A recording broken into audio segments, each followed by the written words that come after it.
Okay. All right, I am going to start the meeting now and let all the participants in. All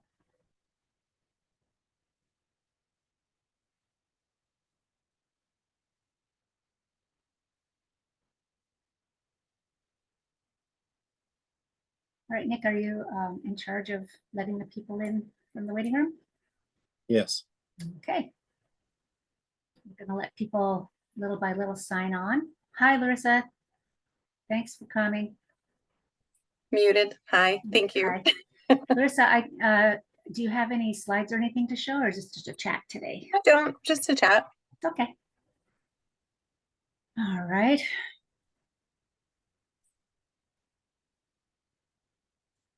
Anybody else is in the waiting room? It's only 7:01. Let's give people about 2 more minutes to join, if that's all right with you. I'm squatting in my son's room because there's chaos going on in the rest of the house. I have definitely done that before. I'm like, there's a desk in there, that'll work.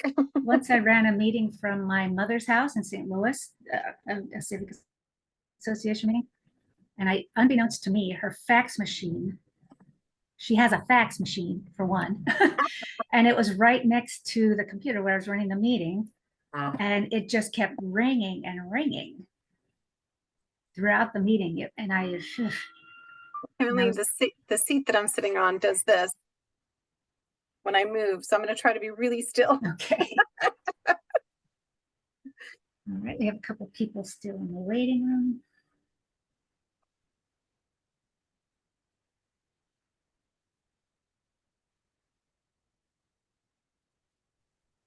Hello, Corey. Hello, who's this? This is John Steele. I'm here representing the Arlington Ridge Association. Well, thank you for coming. My pleasure. You are welcome. Thank You're you. welcome at our meetings. Appreciate it. And you can all see the agenda for tonight. Yes, on the screen. Okay, so the meeting is being recorded. And it's now 7:03. So what I'm going to do is call the meeting to order. The meeting has now begun. And I would like to ask for a motion to approve the minutes from the September meeting, the October meeting. I've had a hard time figuring out what month this is all month.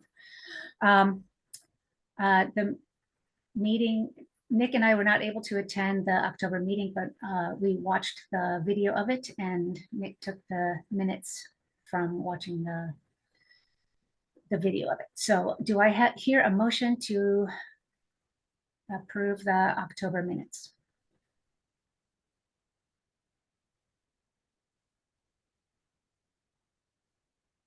Motion to approve the October minutes. Okay, and who said that? Bob DeLeonardo. Okay, do I have a second? Corey, just want to let you know, I'm getting some messages that some people are having a hard time hearing you. Okay. Just so you know, I can hear you pretty all right, but maybe, thank you. And I will second the motion. Okay. I am talking fairly quietly, and as usual, I have allergies, so it's probably that my voice is scratchy. But hopefully I won't have to do too much talking tonight. So I have the agenda up on the screen. You can see that our first order of business tonight is we have a guest presentation from the Melwood President and CEO, Larissa Couts. Larissa, do I pronounce your name correctly? Yes, that was perfect. Thank you. Okay. And then when that concludes, we will. A participant has enabled closed captioning. Okay, that's fine with me. Can you see the closed captioning happening? I can't see it happening, but maybe it's underneath my. I don't see it. All right, let's see if I can enable it. Just a moment while I learn where that is. Okay, captions. Yeah, Show captions. Is that what it be? Show captions?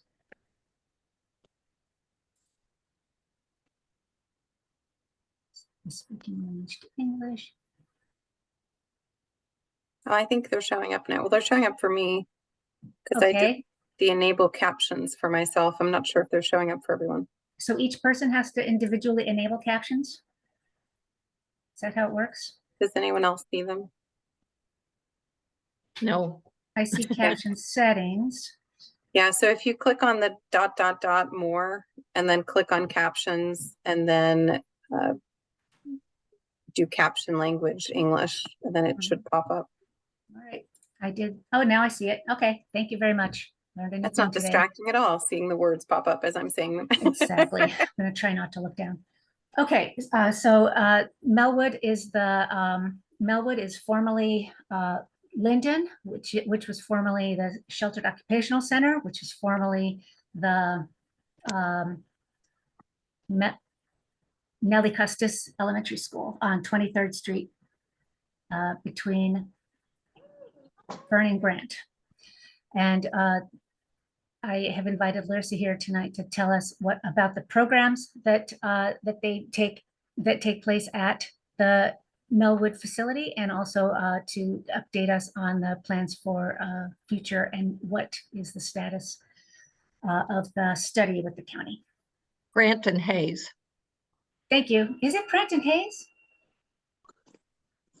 Oh, no, I think it's, 23rd.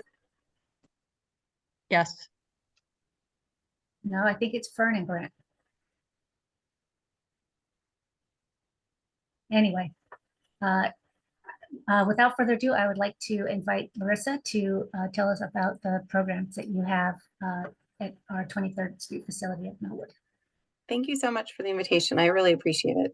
And thank you to everyone else that has participated in past kind of planning meetings that we've had and discussions. And obviously to everyone, I'm going to have to do a plug for Miracle on 23rd Street, which we are, of course, very excited to have again this year. And I'm going to look up the date on my calendar for a sec, because Julian, if you're on the call, you can speak up, but I believe it's the first week of December.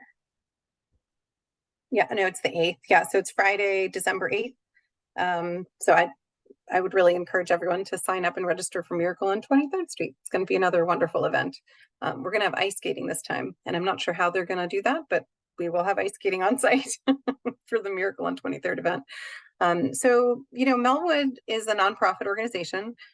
We've been providing programs and jobs for people in the DC area for 60 years now. We essentially had been doing exactly what Linden had been doing in Arlington, in Prince George's County in Maryland for a very long time. And we combined our resources and merged a few years back now, because we're better together, and we can serve more people.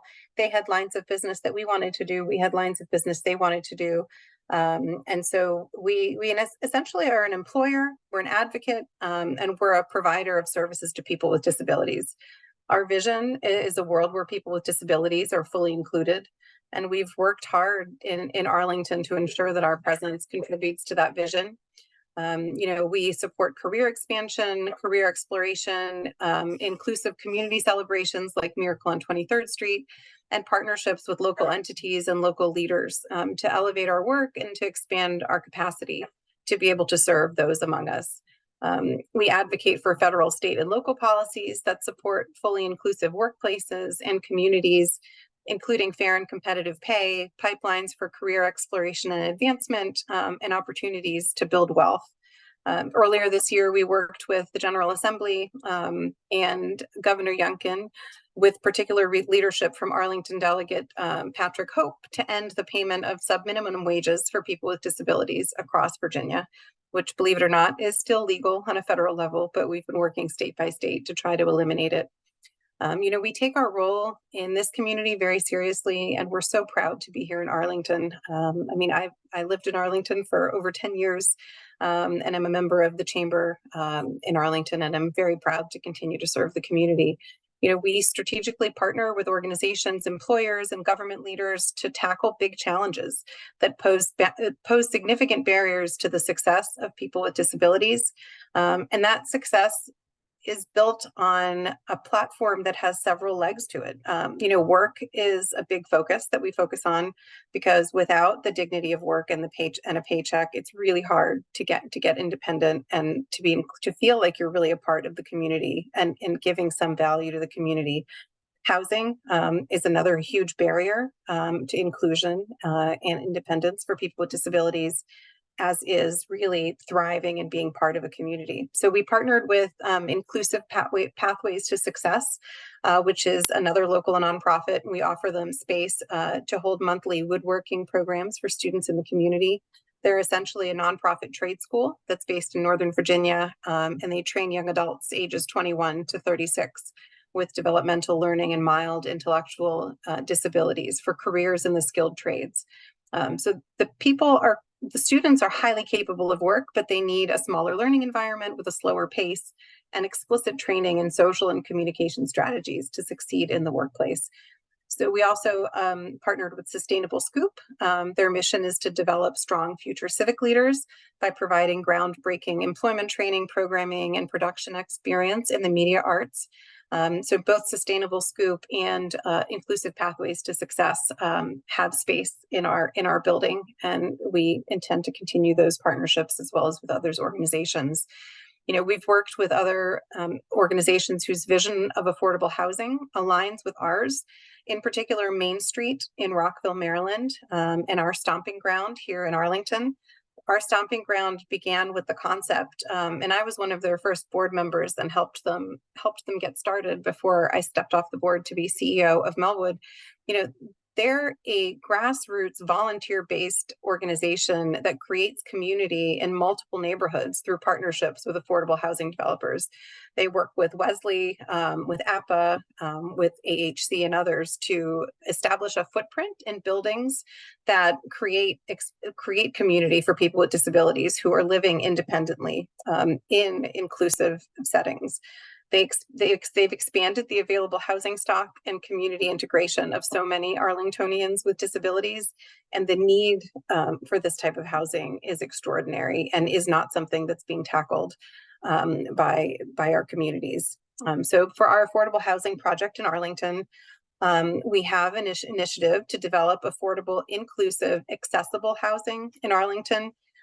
We own the building on 23rd Street near Crystal City, and we want to redevelop it to add approximately 100 to 105 units of committed affordable housing, with about 25% set aside for residents with disabilities. That will be the amount set aside. I think when you look at the experience of the affordable housing development in Rockville, they had a very similar concept where they set aside a certain number of units for people with disabilities. They actually ended up having a lot more units being filled with people with disabilities because of the word that got out about the fact that the building was being built in an accessible, inclusive way. So we won't really know until we're up and running, but I do imagine that there will be more than just that small percent that's set aside for people with disabilities. We have reached an agreement to partner with Wesley Housing as our developer on the project, and pending a due diligence period, they will be our developer. Talking a little bit about the history kind of exclusion for people with disabilities, it's only been about 50 years since we've stopped institutionalizing people with intellectual and developmental disabilities. And right now, the pathway for most individuals with neurodivergent disabilities is you either live with your parent or other caregiver until they pass, or you go into a group home. There are very little options that are available out there that are truly inclusive and independent living friendly. So the future of what Melwood looks for is true inclusion. We do that in the workplace. We do that in camps. We have a camp for kids with disabilities that's inclusive in Southern Maryland, which is amazing, by the way. And if you guys know of any children between 5 and 18 who haven't been able to experience a camp because of their need for services. We charge the exact same price for any kid that comes to camp, whether they need one-to-one supports or whether they are typically abled and don't really need any special accommodations or supports. So Melwood creates spaces for people with disabilities to be able to be integrated in the community. We've been doing it for 60 years. And I like to call us a fixer and someone who really is always looking for the next innovative, inclusive way to make sure that people with disabilities are included and that we help them conquer the barriers. So by creating spaces that bring people with disabilities into the community seamlessly and deliberately, with an eye towards thoughtfully designing buildings and programs and services to be accessible to anyone. This requires all of us to really lead with empathy and dismantle some of the ideas that we have in our heads about what typically abled or normal means. You know, we tend to think of ourselves as having to accommodate people who are different than us. But the truth is that people with disabilities are forced every day to live in a world that was created by people who didn't think about them when it was created, surrounded by people who are different than them, and a world that wasn't built for them. The ADA has done a lot to do physical accommodations for people with disabilities. We're all used to curb cuts, which are helpful for moms with strollers as well as individuals in wheelchairs.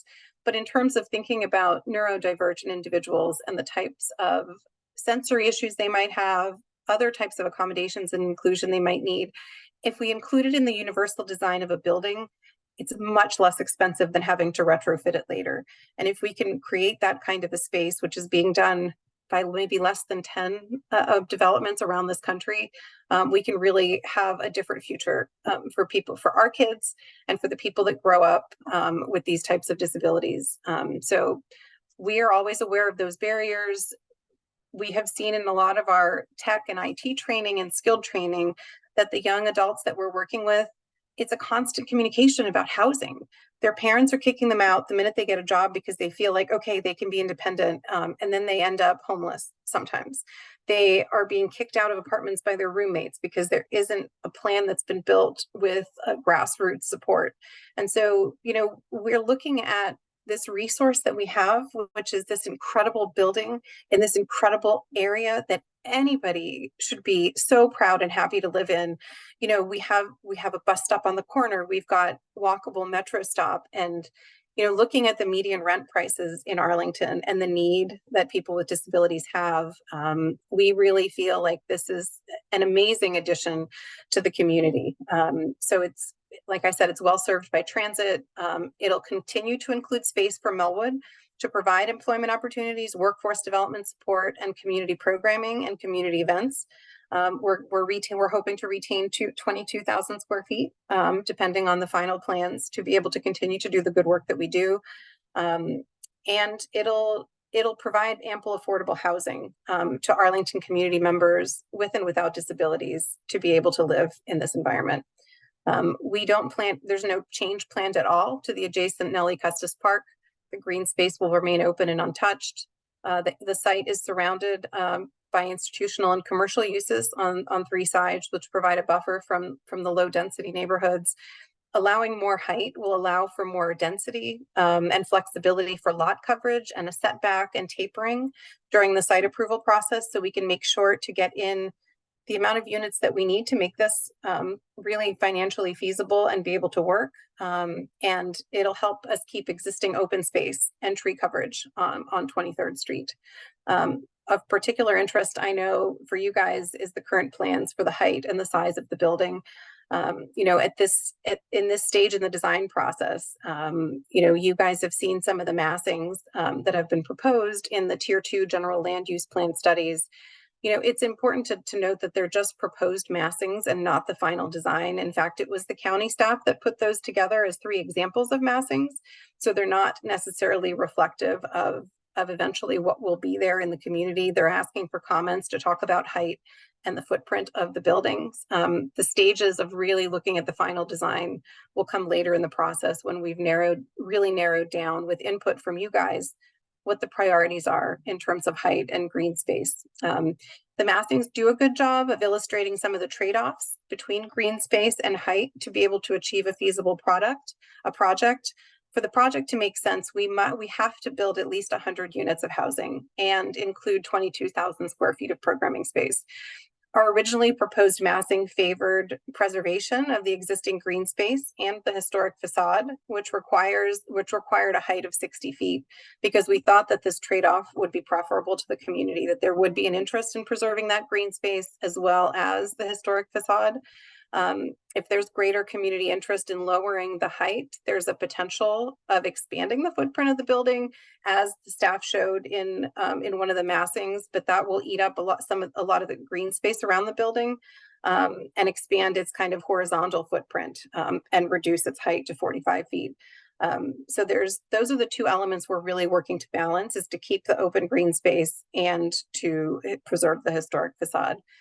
A height of 45 feet is about 5 feet taller than the neighboring church, and about 8 to 10 feet taller than the LDS building and church and building across the street. I will stop rambling now because my voice is getting tired, and I see there are hands up, and I'm happy to answer questions to the extent I know the answers. Okay, thank you very much for that overview of your programs. Before I take questions, I wanted to, one thing that I didn't understand is what is the comparison of in your design, the current program space and what the future program space would be? So I don't know if Scott, my chief strategy officer, is on the call, but he probably would be able to say what the current footprint is. The current square footage in the building is about 25,000 square feet. And so what would be Now the that said, future it's program area? 22,000. I'm sorry? What would be the future program area as opposed to housing area? 22,000 square feet. Okay, So it'll be roughly the same size. We can actually reduce the size a little bit because it'll be more efficiently laid out. The current building was a former elementary school. And so there are some things that are just not efficient use of space. For example, hallways are much wider than they need to be because they used to have lockers in them. okay. Another question that I had is, I remember from last year, well, I don't remember exactly, and now I can't find the information. I don't remember that the building was originally, that your plan originally was for 100% of the units to be affordable and people with disabilities housing. I So thought 100, part of it was, I thought originally a portion of it was going to be market rate. no, we're not proposing to do any market rate units. But was it, what is it originally? There was a combination of market rate for, No. and, Mm-mm. okay, I don't believe that was ever, yeah, it was just, Okay. it's going to be 100% affordable. all right. I'm gonna ask fellow board member Nick Giacobbe to have the first question.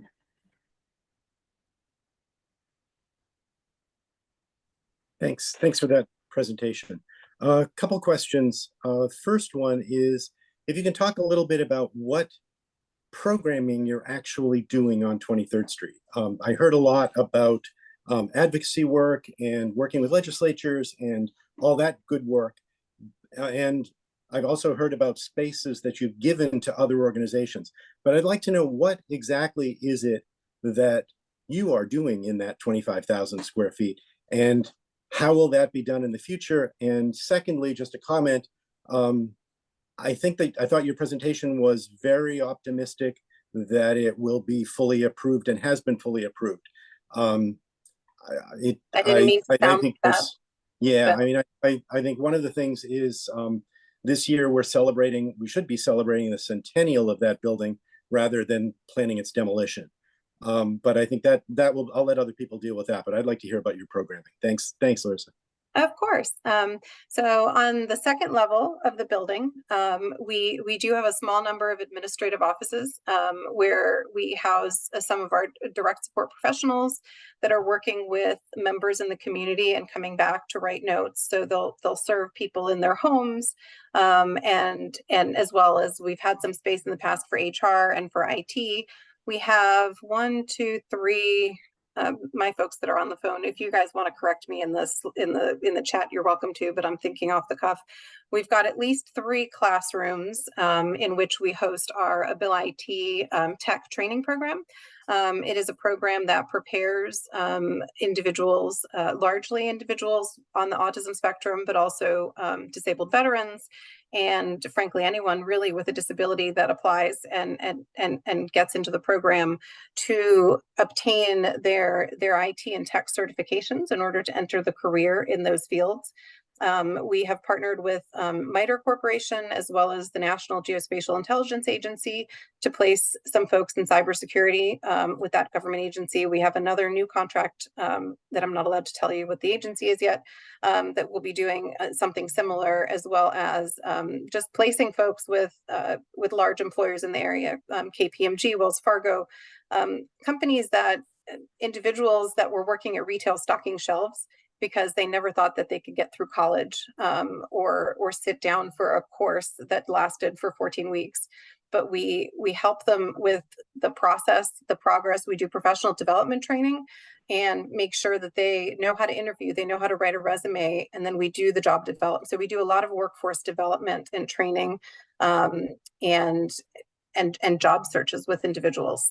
We also do a day program for individuals with disabilities that choose not to be in employment. And we do community work with them as well. And Scott or Julian, if you guys want to pitch in on things I haven't mentioned. No, I think you covered it. Yeah. And the plans are ideally, frankly, to expand the services that we're offering in that building.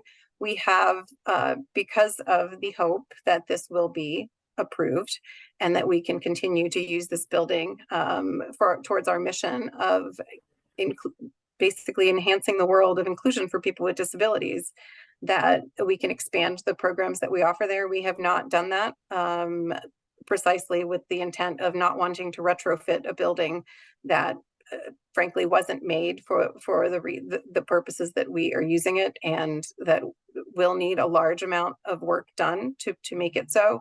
And if we are going to move forward with this development, we didn't want to spend money unnecessarily.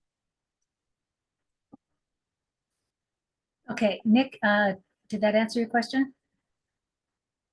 Yes, thank you very much. Okay, Nick, could you email an invite for this meeting to Ben Watts, please? I'm working on that. Okay, thanks. Okay, going back to the list of raised hands, Rachel Hicks, you have your hand up. Do you have a question? Yes, thank you. Hi, Larissa. Thank you for your time tonight. A few concerns and issues that I wanted to ask you about.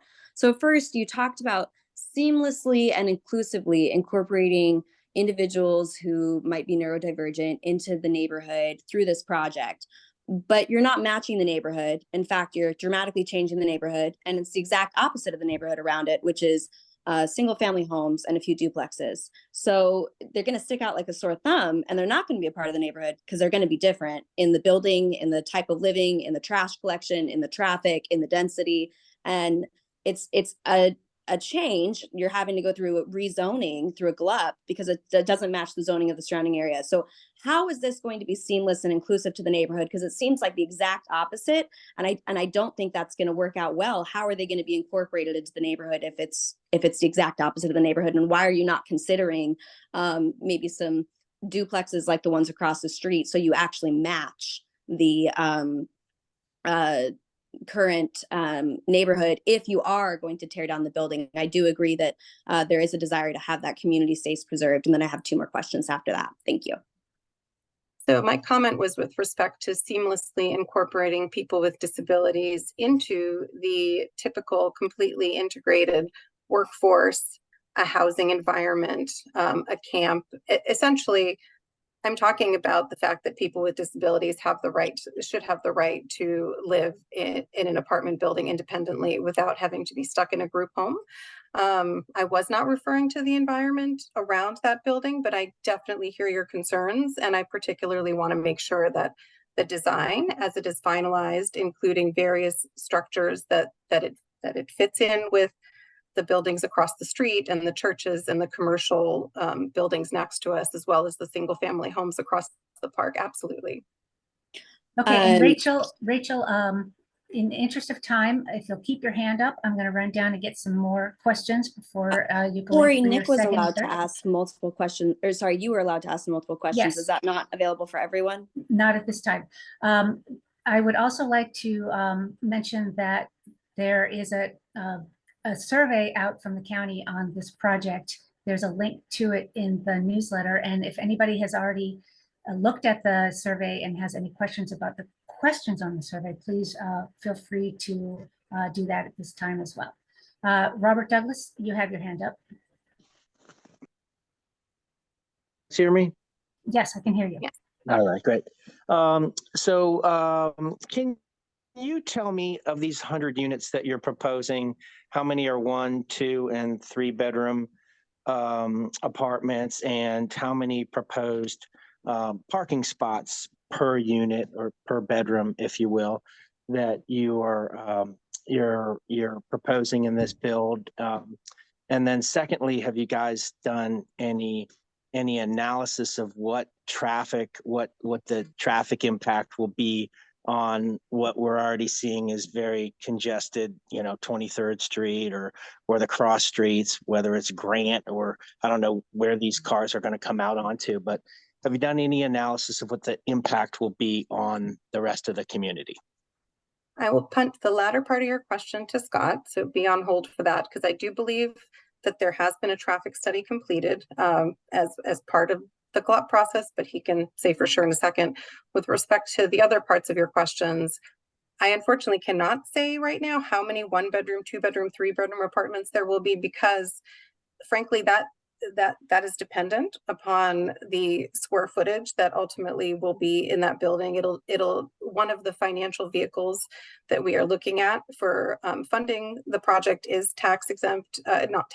low income housing tax credit equity, which would involve an application for tax credits, which in order to get the points for those applications, there are different point structures depending on the number of units. It's interesting because in talking to a lot of the families that have an interest in these types of buildings to ensure that their kids and loved ones have a place to live that is integrated, we sort of had assumed initially that sort of 2 and 3 bedroom apartments would be key, because you could have a person living with a caregiver, or you could have roommates that are matched up that might have different disabilities but can really support each other in the varying ways that they need supports. But what we've seen actually is that there's a lot of desire by neurodivergent individuals for single bedroom apartments. They really want to live on their own and be independent and have a small level of supports that come in once in a while. So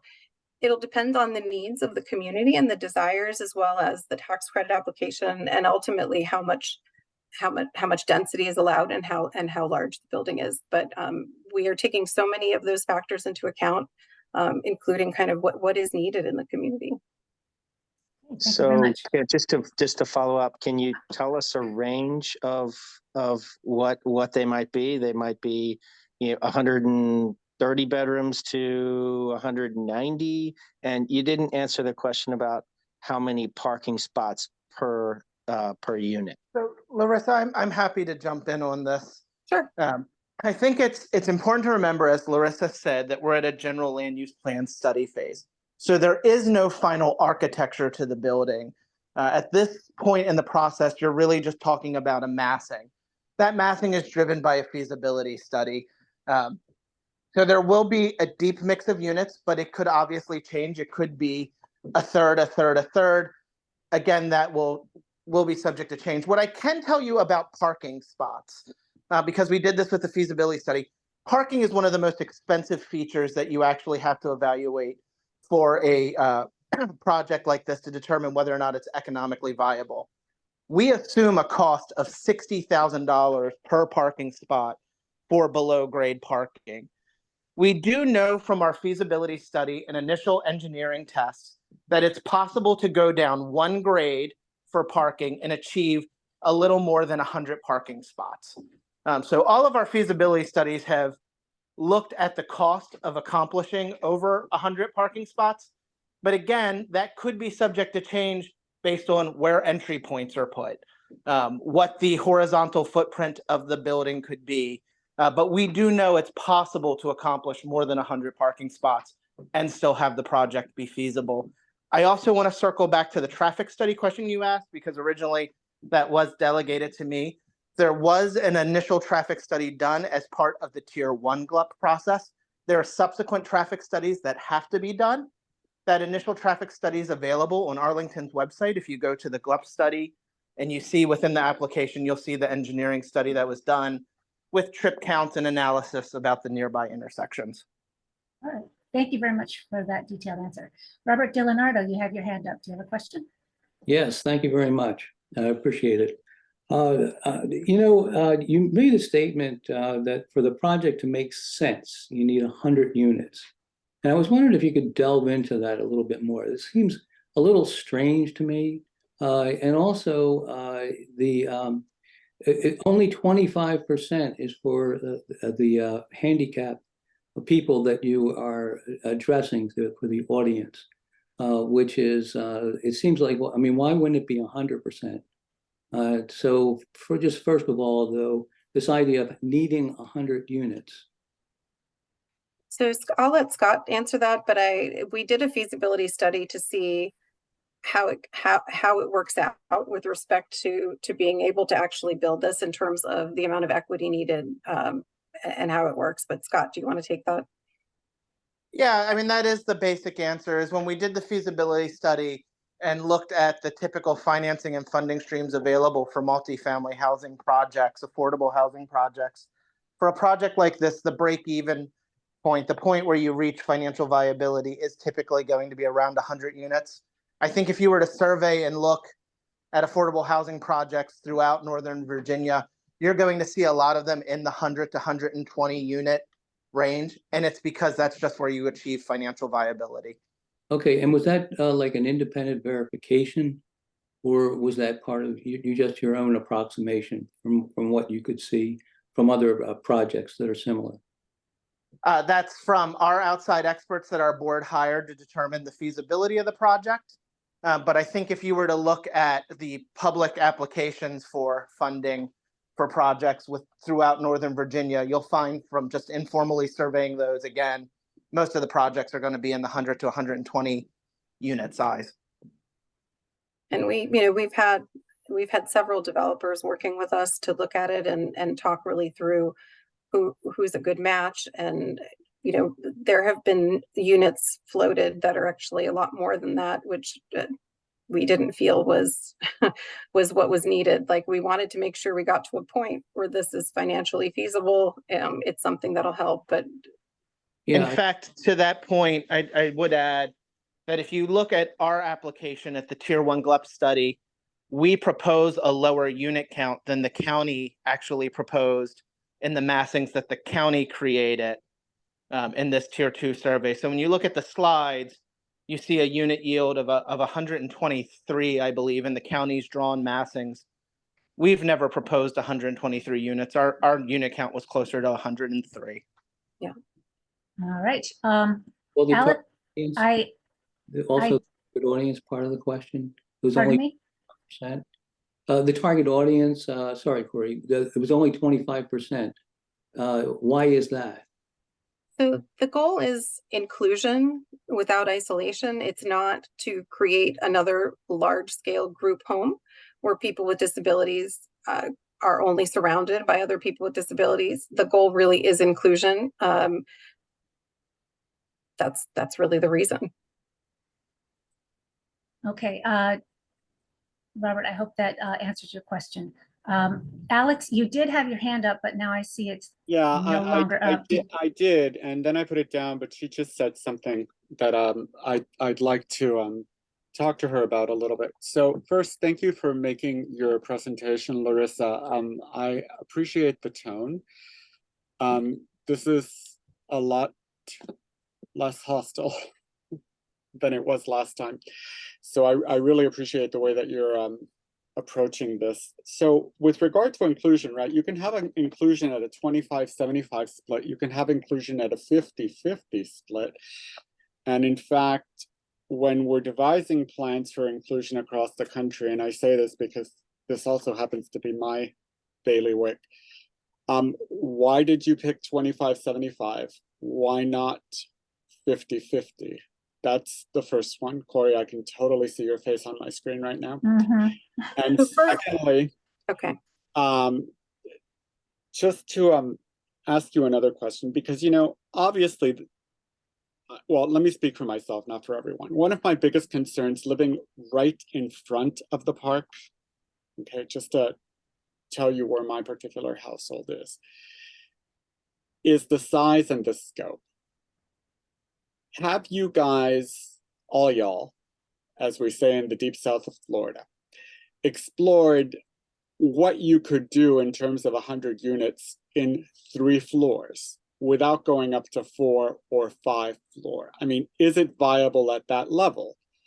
Perhaps taking shortcuts and remodeling the inside of the building and leaving the external facade, at least the historic part of it, the way that it is. I mean, have those avenues been explored?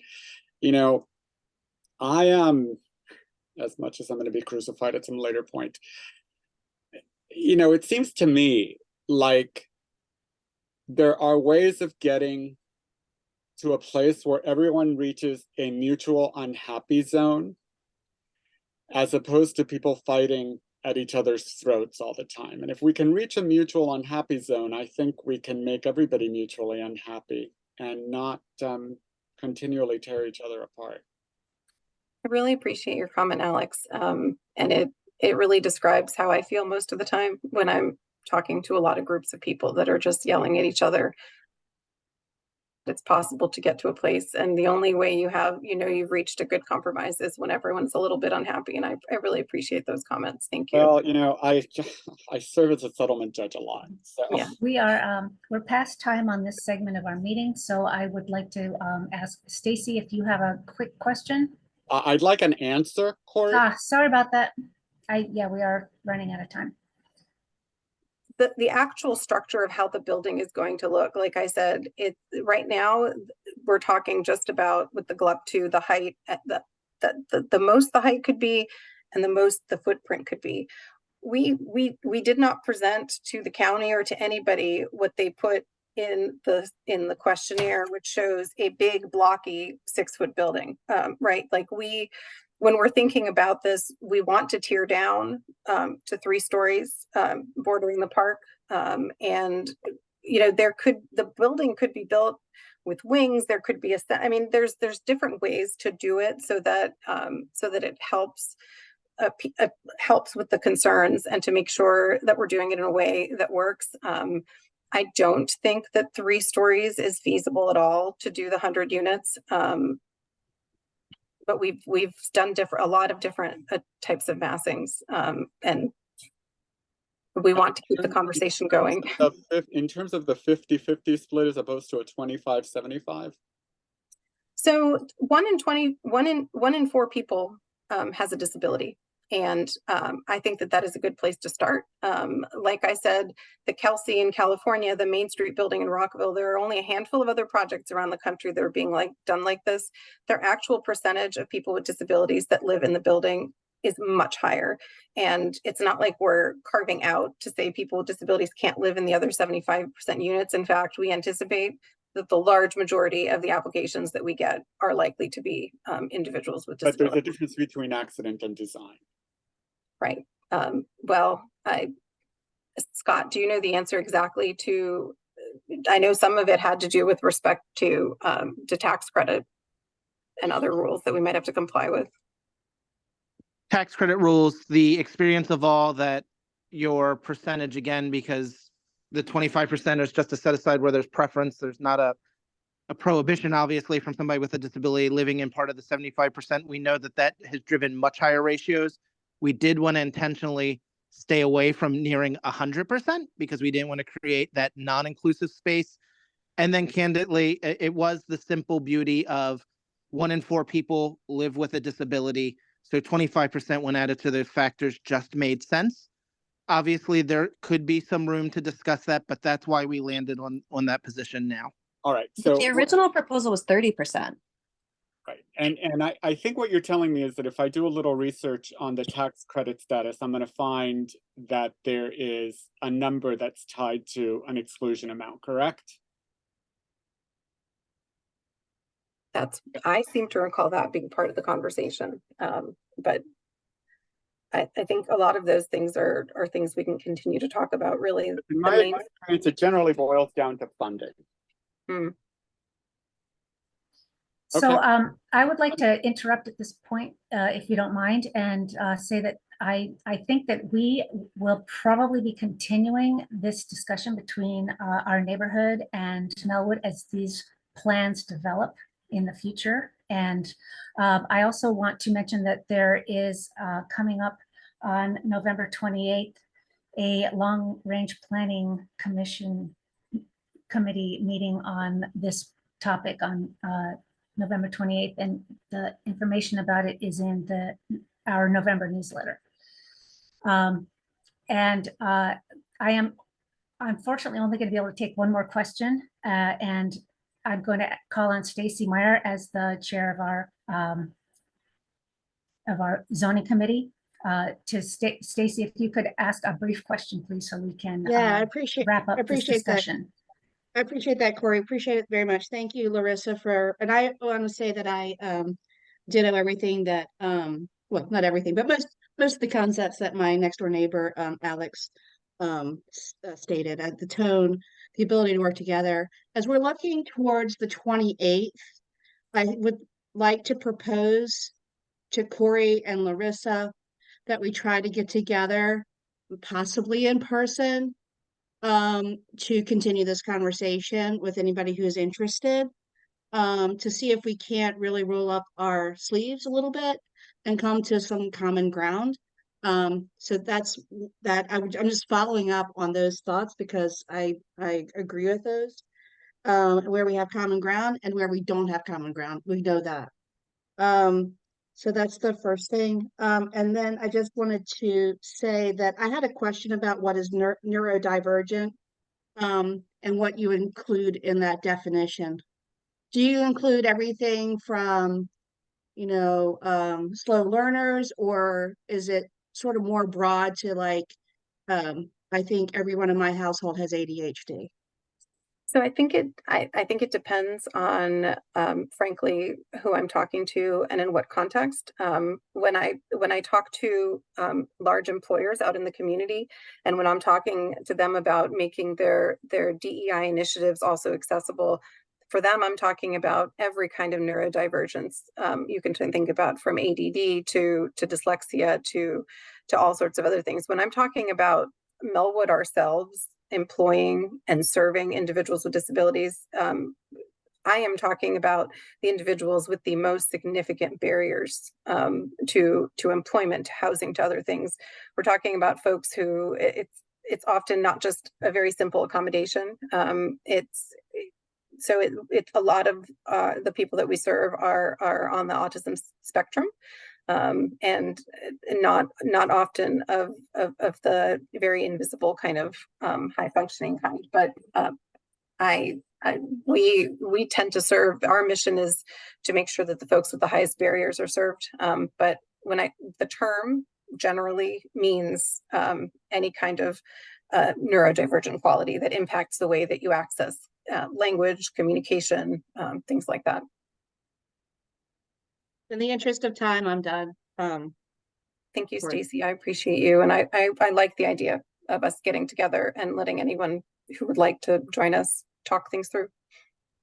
Stacy, if you don't mind, I would like for you and me to get together with the executive committee and discuss what the process for that kind of interaction would be before we move ahead with it. Is that okay with you? I'll say this. I don't know if he's not on the call, but David Littman did a really great job at Nellie Custer's part. So just putting his name out there. Okay. I would like to make a motion that this meeting be public so that members of the community can also be involved with this meeting with Melvin, as there are many who've had comments who have not been able to participate. Can I get a second to my motion? I second that. That was my intent. Thank you. Can we move? I move for the motion to be taken to a vote. Can I get a second? Second. Corey, the This is question's Stacy. been called. What do I have to do now? Call the ayes and nayes. Just vote. Okay, and we're voting on that we should have a meeting in November with Prior to LRPC. prior Public to the meeting prior LRP. to the November 28th meeting. Okay, I would like members in good, oh, I need to call for a quorum. Could everybody please turn on their camera if you are a member who has paid your dues, to turn on your camera and raise your hand that you have in fact paid your dues. And You that have to turn on your camera? that's how you raise your hand, right? No, you Uh, can raise your hand without turning on your camera. Okay, thanks. Hand raised. Thank you. I need all the hands raised of voting members so we can call a quorum. Cannot take a vote without a quorum.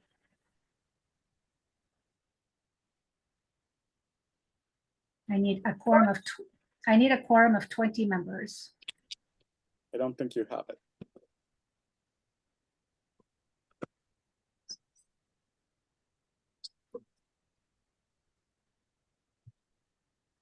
Okay, I'm seeing 6. Turn the page. Corey, if you stop sharing the screen, we will populate. It will be easier to count. Thanks. I'm trying to have a secret meeting up Melon. I'm trying to. Excellent, that worked. Who gave me that suggestion? That was excellent. All right, so raised hands, 1, 2, 3, 4, 5, 6, 7, 8, 9, 10, 11, 12, 13. Do I count toward the quorum? Yes. Yes. 14. And then turn the Alex, page. your hand is not raised. Allison said that Allison? she can't raise her hand, but she is a dues paying member in the comments. Allison's hand is not raised.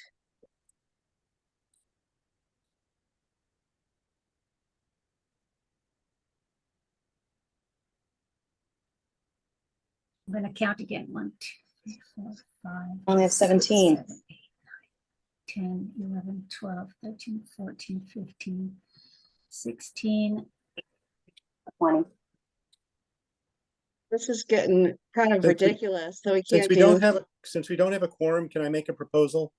Yes. Can we? Actually, wait a can we minute. agree that Isn't the Nick sense of can we agree that the sense of the group gathered is that it's a good idea for AHCA to meet with any members who would like to join with Melwood to see if we can come to common ground in advance of the November 28th meeting?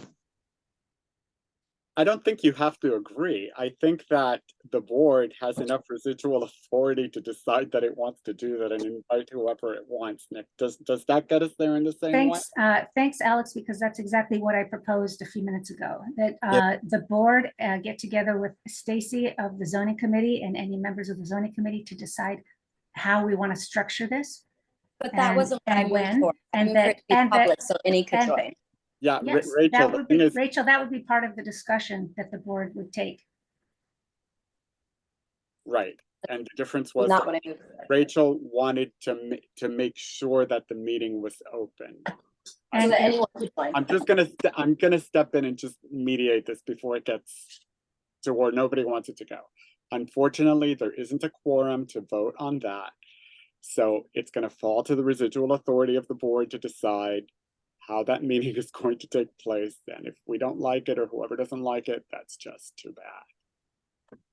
Okay, it sounds like Larissa is willing to do that, and it sounds like the board and the zoning committee are willing to do that. So what we will do now is at the end of this meeting, later this week, come together as a executive committee and plan how that's going to take place. Okay, Larissa, I would like to thank you for coming tonight and updating us on the plans of your project. And thank you for also listening to all of the concerns of the community in which your project will be taking place and having significant impact. I mean, I want you guys to get to know me and our team and what we're trying to do. And Rachel, I know you raised a lot of concerns, but for anybody, I put it in the chat. Please send me an email. Please let me know what your questions are, what your concerns are, so that we can continue the conversation. I appreciate it. Okay. Thank you again for coming. And if you all don't mind, we have another discussion to have right now, which is the next item on the agenda is our election for 2024 officers. But we also need a quorum to have that election. And I don't see that we have 20 members on the call. So We have a lot of people here who haven't paid any dues. I think that's what the problem is. Yeah, well, in every newsletter, there is an announcement on how to pay dues. And in every newsletter for the last several months, I've been announcing that in order to have this election, we need to have a quorum. So I've been thinking about what we would do in the case that we do not have a quorum for this election. And I think that our only option is to schedule a special meeting and try again. Does anybody who's on the board with me have a suggestion about how to proceed without a quorum for the election?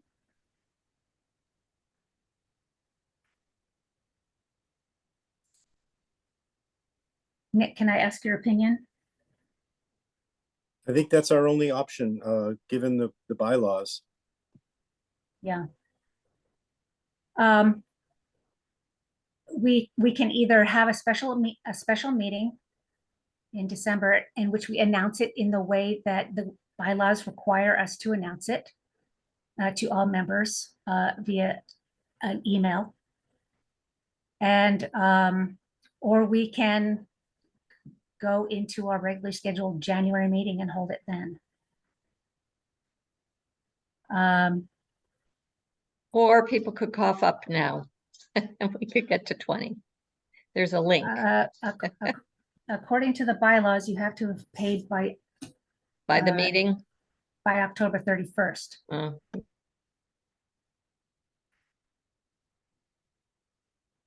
So, yes. Sorry, can I just ask a question? Does Yes. that mean that people have to have paid by October 31st to vote in a future meeting as well? That is what the bylaws say. Okay. I think Then that what's rule. the purpose of yeah. a future meeting if we don't have Can 20 I now? get a link to the It's- bylaws, please? It's not that we don't. It's not that we don't have that many members in our organization. It's that they're not here tonight. Ben, are you on? Ben Watts, did you manage to join the meeting? Ben was having a hard time getting onto the meeting. I don't see him on the participants list. He's our treasurer, and he has access to the current membership list that would tell us how many members we have, but it's a lot. Are people writing messages in the chat? Because I haven't been able to read it. A question was just asked in the chat, Corey. Is there a way to vote by proxy? We don't have a provision for that in the bylaws. No, but there is not existing. No, but the bylaws do allow virtual meetings, which is the next best thing.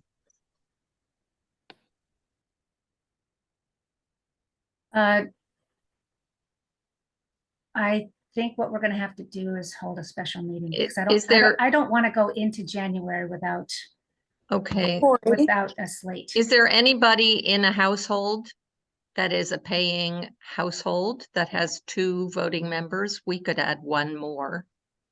Yeah, my Yes. husband is here, but he's cooking dinner. I can ask him to Allison's- join, but does he need to be on a separate computer? I just joined late. This is Ashley Douglas. Let me see if I can put him on. Hold on. He A- needs to be on a separate computer, right? Yes. Allison, In the bylaws, it states that multiple members of a household can vote in the election, but they have to sign on from a separate computer. oh, I was gonna say, I think Allison might have a family member, but I'm not sure they're able to log on. The other thing I was gonna say is if you're willing to hold the vote open, I can try to message some neighbors and see if they can hop on. It's just a link at the, If you As give long as him and there's- I can This get is somebody Ashley on. Doug- Douglas. there- I just as long as joined there- and we're on two separate computers. You How many and- more do we need? Remember, raise your hand if you're a dues paying member.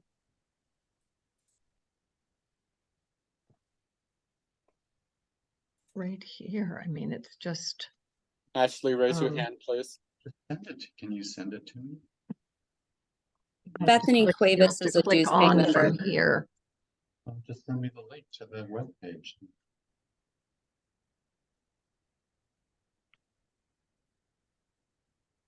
Is it possible to get a link to the meeting posted to the chat? The link to the meeting is through registration for the meeting. Okay. I have two neighbors who are And- currently trying to join. Nick, how did you, Are they both members?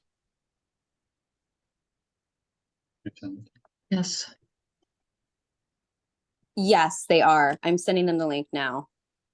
okay, does that My link husband work? has joined as Stacy Meyer #2. Stacy, can I ask you a question? Sorry. Did your husband have to go through the registration process, or were you able to just No, give him the he's on link? as Stacy Meyer '2. So I just opened the link to the email no, I can't. Okay, and I handed him my iPad I see, and he's okay. on. And if All right, so he he used, can unmute I and can't identify get himself on. if you need him to. so he used your same registration link? Page. Yes. Okay, Is that okay? I'm He assuming has he's on to a be able separate. to Yes. raise my hand and I can't get to the page where. I'm seeing 20 raised hands. How many do we All I need? have is that. we need 20. We've got 20. I think we probably still have members that have not raised their hand. So Me, make sure you I'm- raise your hand. I'm trying to. Bethany Cuevas is a dues paying member and so is Allison Cusack, but their hands are both not raised. So that will bring us to 16. Go to the second page. There's more. 22. I got in. I'm in now. All Welcome, right, Ben. all right, Ben, you need to raise your. I'd uninstall and reinstall Zoom. Okay, Ben, we're currently trying to reach a quorum so that we can have the election for the 2024 slate of officers. Go. So if you're having trouble finding it, it's your reactions button on the bottom. You have 20. You have 20. Okay, we have 20 dues paying members 1, 2, 3. raising their hands. Wait, Bethany just hopped off. That's my roommate. Let me go grab her. I just Okay. raised my hand Where am too. I here? Okay, Me. all I just right, raised my hand. Where's so action? You have Well- 20 because Allison doesn't have her hand up, but she is a dues paying member. You have 20. I do have my hand up. I don't know why my name is on here twice. I'm only on one device. Oh, okay, then you have 4, 8, 12. Allison, the Nine. other you is Margaret, who used the link you dropped in the. Oh, Then okay. then you have Okay. 20. Then you have 20. I see. When you use someone else's link, Nice. then that gives you their same name. You now have 21. Yeah, but we can Okay. do it by identification if you want to do a roll call. I'm content that we have mustered a quorum. Okay, so what I'd like to do now is ask each of the candidates to turn on their cameras one by one and say hello so people can see you, and just introduce yourselves. And then I would like to take 2 or 3 minutes per person if anybody has any questions about the candidate. Okay, and then I will put up a poll and we will take we'll vote candidate by candidate, thumbs up or thumbs down, because all 6 of the positions are unopposed. All right.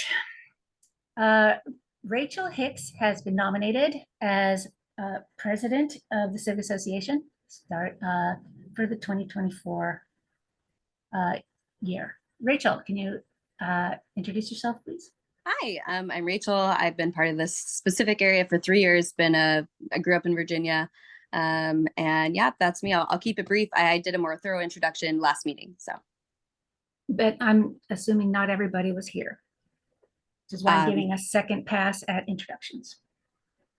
So if okay. there's anything else you wanted to say about what you hope to accomplish, what your areas of interest are, what gave you the passion to step in? I'm passionate about the neighborhood. The neighborhood's going through a lot of changes. I want to help it continue to be an inclusive place where everyone can have a good quality of life. I'm passionate about the schools currently being overcrowded and maintaining open space. Thank you. Okay, I just admitted Scott Wing, so we have even more of a quorum now. I would ask you to just, since our hands are all raised now, just speak up, please, if you would like to ask Rachel a question.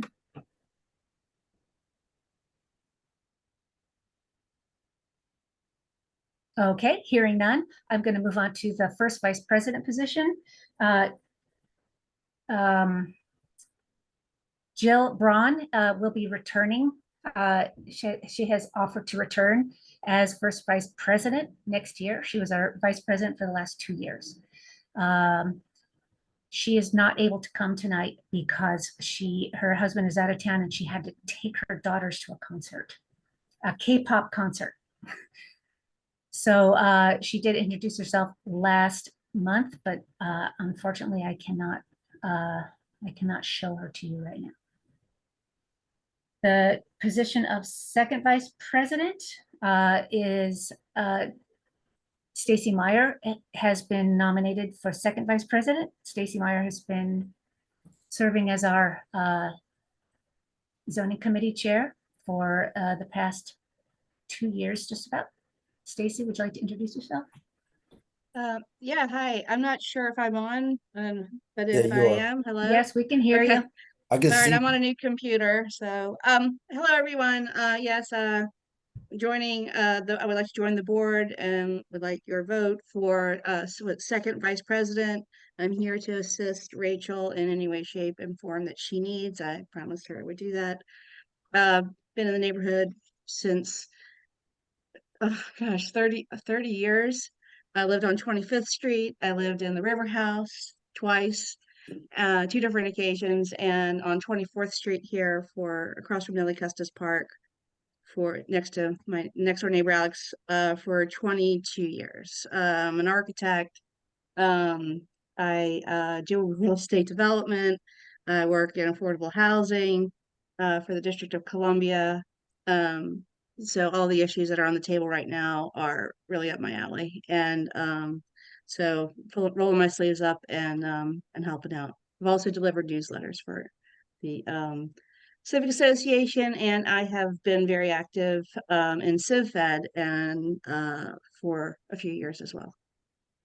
So Just speak up without raising your hand if you have a question for Stacy. Okay, I'm gonna share my screen if I can, because I have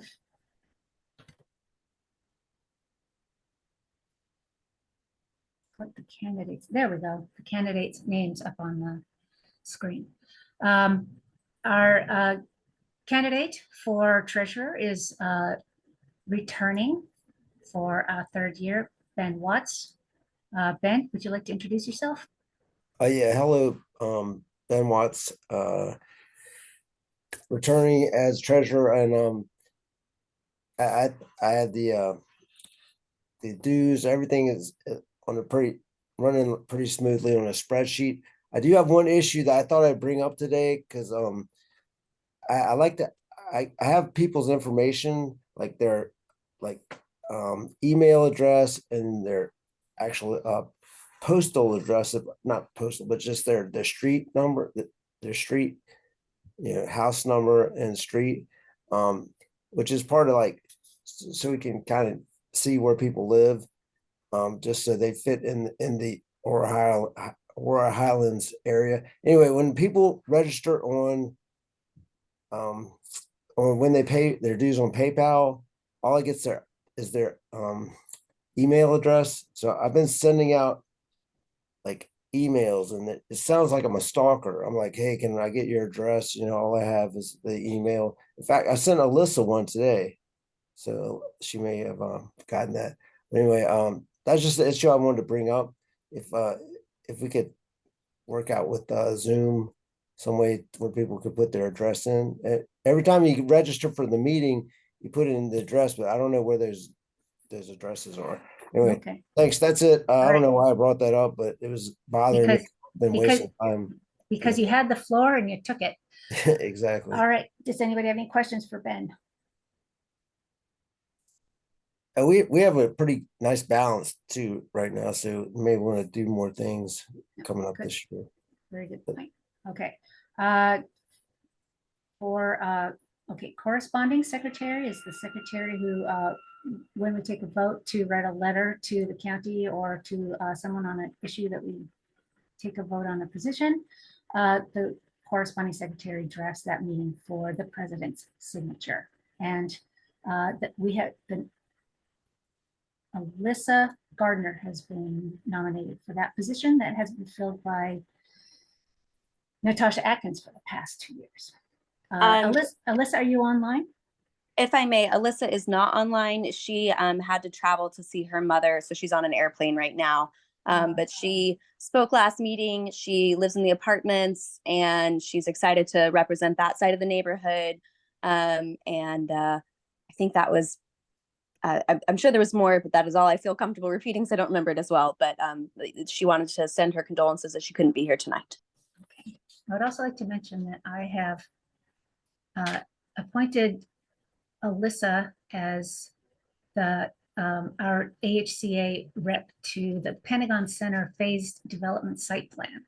Corey, I believe which she is- sent you a follow-up email about that, so you might want to confer on that. Okay. This is the Kimco site where the Costco is, and that'll be starting up on November 20th. Okay, and the final office is recording secretary. Nick Giacobbe has offered to stay on for another year, his second year as recording secretary. And Nick, would you introduce yourself? Sure. Happy to stay on as a candidate for a second year. I've been recording secretary for the past year. Over the years, we've been in the neighborhood since 1987, both on Ridge Road and down here on 25th Street. Been involved in the Civic Association for many years. I've held many of the positions in the Civic Association, as well as the neighborhood conservation rep, or as it is now, the Arlington Neighborhoods Program. I'm also active on the Civic Federation. I'm a board member on CivFed. So I look forward to continuing the work to preserve the neighborhood. We have a great neighborhood, and we need to do a lot of work to tend to the garden to make sure that we maintain the quality of life. Concerned with disappearing open space, concerned with the loss of the historic fabric of the National Register Historic District that so many people worked so hard to get registered, and it's being destroyed building by building, block by block. So those are some of the concerns that I have.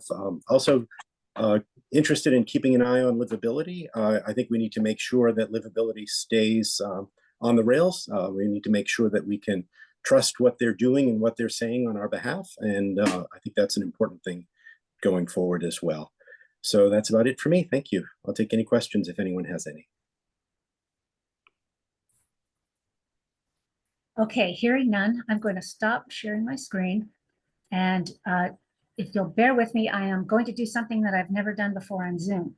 I made some ballots earlier, and I made a practice poll that has two completely unrelated questions to what we're talking about tonight, just so that you can see what it looks like to get the poll, answer the poll, and send it. Okay, so what I'm going to do now is launch a poll called Practice Poll. It'll have two questions for you to answer and then submit it. And I'm going to learn for the first time what that looks like to me to receive your answers. So you're going to learn how to vote, and I'm going to learn how to take your votes. When we're done with that, I'm going to launch that election. Does everyone agree? Understand? All right. I have Yes. now launched the poll. It's called Practice Poll. If you don't see it let me know. Yeah, we see it. And then I see people it. can help you understand how to find it. So you have, for each question, you'll be able to answer yes, no, or abstain, but you need to answer you need to answer each question with one of those answers.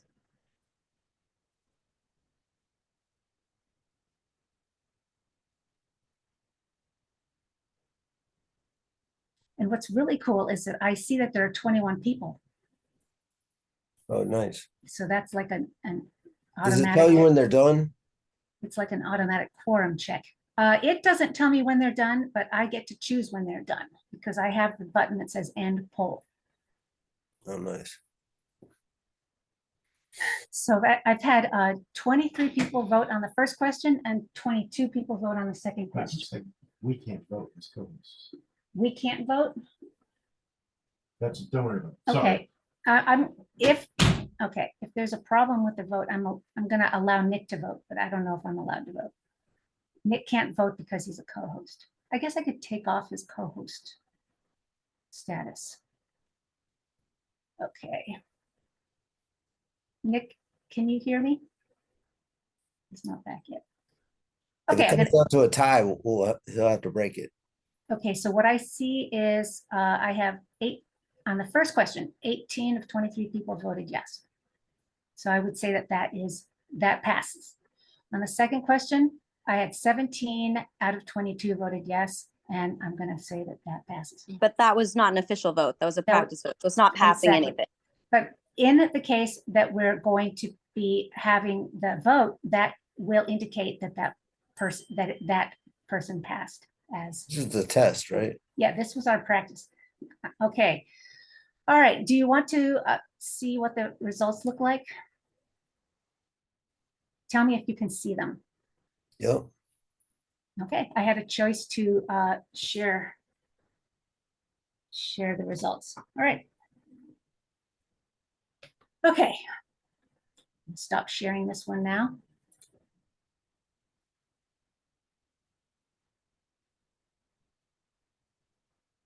I'm going to try to find the other one.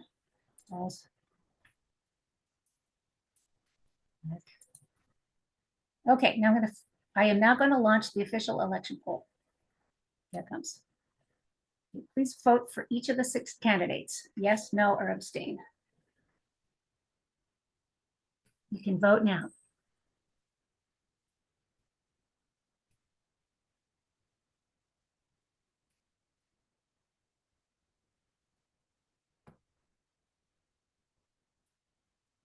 You have to do it in 2 batches. I don't know. I just did 3. There should be. No, scroll down. Scroll down. I screwed up. Scroll down, and then you'll see 6. I messed up. 6 candidates.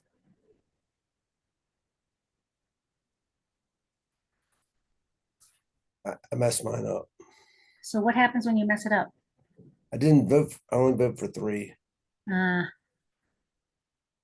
Okay. didn't even vote for yourself. Yeah, no. Maybe I'll lose. I think it'll be okay. Okay, I'm only showing 17 votes on the first one, so be sure all of your people in your family. I see 20 votes on the first one. Make sure everyone in your family and all your friends are voting, because I need to show 20 votes on each one. And I know that Ben screwed up and Nick can't vote. You and I cannot vote. Because We're co-hosts. I can undo you as co-host. Don't worry about it. Okay. But that counts toward quorum, is what I think Nick is trying to say to me. He keeps leaving his room to come in to talk to me because we can't have our computers on in the same room. I don't know if that happens to you guys too. All right, I now have 19 people on the first vote and unanimous. Wait. Once I see that at least 19 people have voted on each one, I'm going to end the poll. We have 21 on number 1, 20 on number 2, 20 on number 3, only 19 on number, that's enough. 19. Okay, we have a quorum on all 6 candidates, and all 6 candidates were elected unanimously. And poll share results. Okay, we have, congratulations, a slate of officers for 2024. I am applauding you, and I'm very excited for the year to come because we have huge issues to tackle, as you know. Thank you, Corey. While we've got a quorum, I'd like to make my motion again to have the meeting with Melwood be public.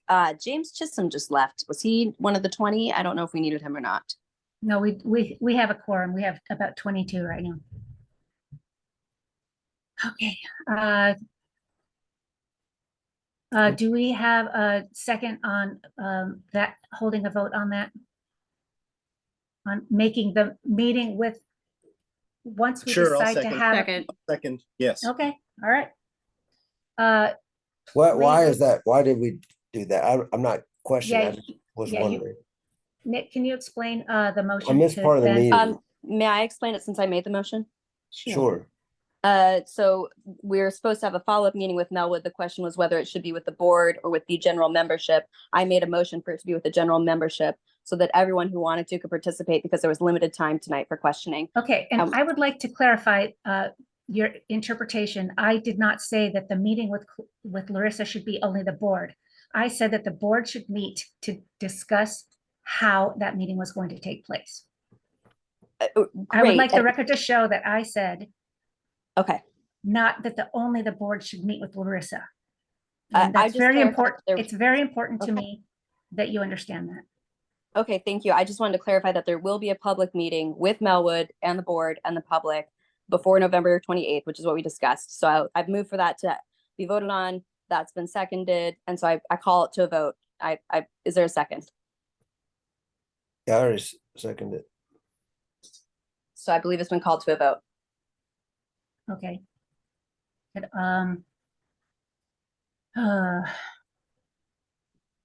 how do we do this? How do I make a vote now with so many non-members being on the screen? Okay, Members can raise their hand right. if they're. I think that there's a thumbs up and a thumbs down. Is there? Do we have a- Yeah. Yeah? Okay, so if you would, current members, please vote yes with a thumbs up or no with a thumbs There's no down. thumbs down. There's not? I don't see No. one. Is there something that we could designate as a thumbs down? There's a green check mark and a red X under the Okay, reactions let's tab. use that then. Yeah, Okay, yeah, thank you yes, very do much. that. Yes. Okay, the green check mark would be, yes, I agree to have the public meeting before the November 28th LPRC. And a red X would be, I don't agree with that.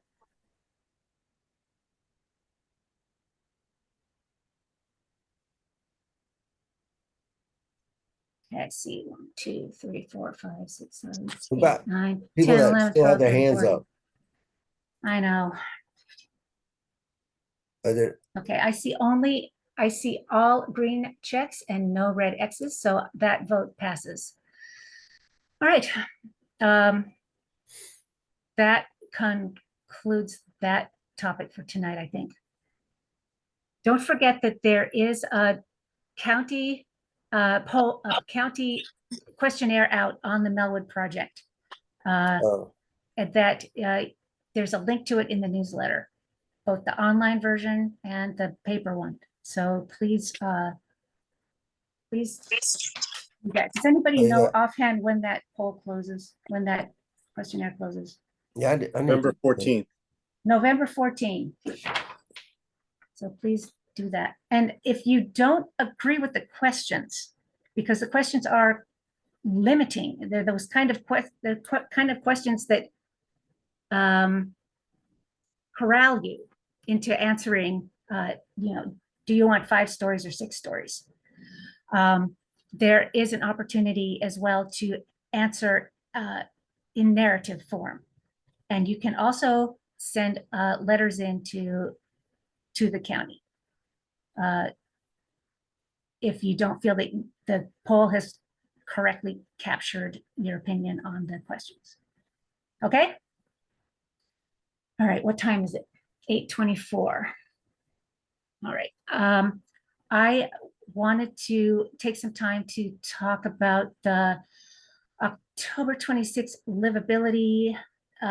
Corey, I'm priority- sorry to interrupt you, but while we still have a quorum, I'd like to make a motion to celebrate you for your service of 2 years and to have that be officially recognized and voted on so that we can say how much we appreciate you, how hard you have worked, how dedicated you've been. And I apologize for interrupting you again. I just wanted to do it while we still had enough people here to make it an official recognition to show that we really appreciate your work, your diplomacy, and how tirelessly you've advocated for our neighborhood over the past 2 years. And I would suggest we do that by a voice vote, so it's not. Yes, yes. Yeah. In my second, and also add that some of this was it a year and a half was from overseas. Unbelievable. Yeah, that was. You did a great job. At meetings I at 1 remember. a.m. Yeah, I remember that. Yeah. And I was moving in the middle of it, and I got COVID in the middle of it too. Yeah, it'd be like 4 o'clock over there. You'd be. Yeah. There was having a what, meeting. yeah. After the time changed, it was from 2 a.m. to 4 a.m. It was brutal. I think that this has been 2 of the most exciting years of my life. If I had no idea when I agreed to do this, that it was going to be this intense. I had no idea that this fire hose of development and county changes to county process was going to be so vast and intense. It was a huge learning curve, enormous learning curve.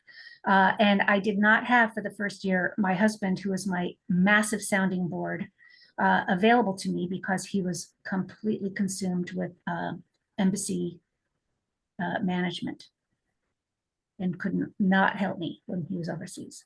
But when he retired, Natasha made him join. So I am ever grateful that Natasha convinced Nick to join us on this. I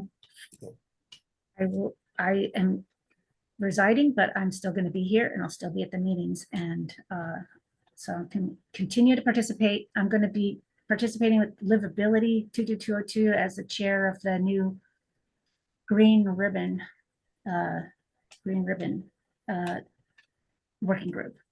And I'm also going to be more involved with tree stewards and helping convince people to plant trees and to maintain and restore the tree canopy, dwindling tree canopy in 22202. I wish you all good courage and good stamina to keep this this endeavor going. All those in favor? Aye. Aye. Thanks, Aye. everybody. Cheers. I totally appreciate the good thoughts.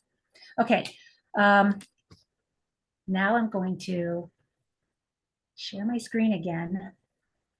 Gosh, I wish this was easier for me. Share my screen again and show this. Okay, so at the October 26th meeting, the livability priorities were presented in a beautiful presentation by Mike Dowell. And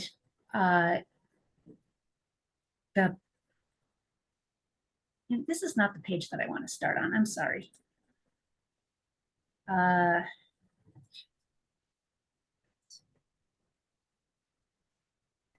Okay, here are the notes. Oh, I remember what I wanted to do. Okay. Sorry about this. I'm really bad at this sharing screen stuff.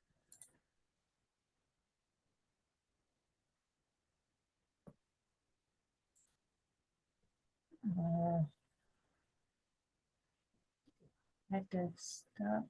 It can be tricky if you have a lot of Yeah, windows. what I want to do is get rid of all of the people so I can show my, oh, I know what I have to do. Sorry. Ugh.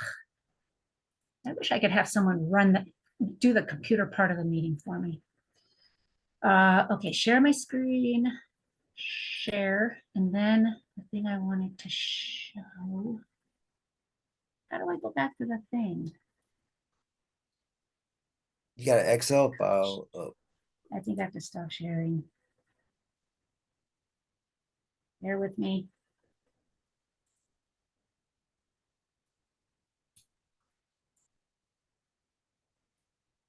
That's it. Okay.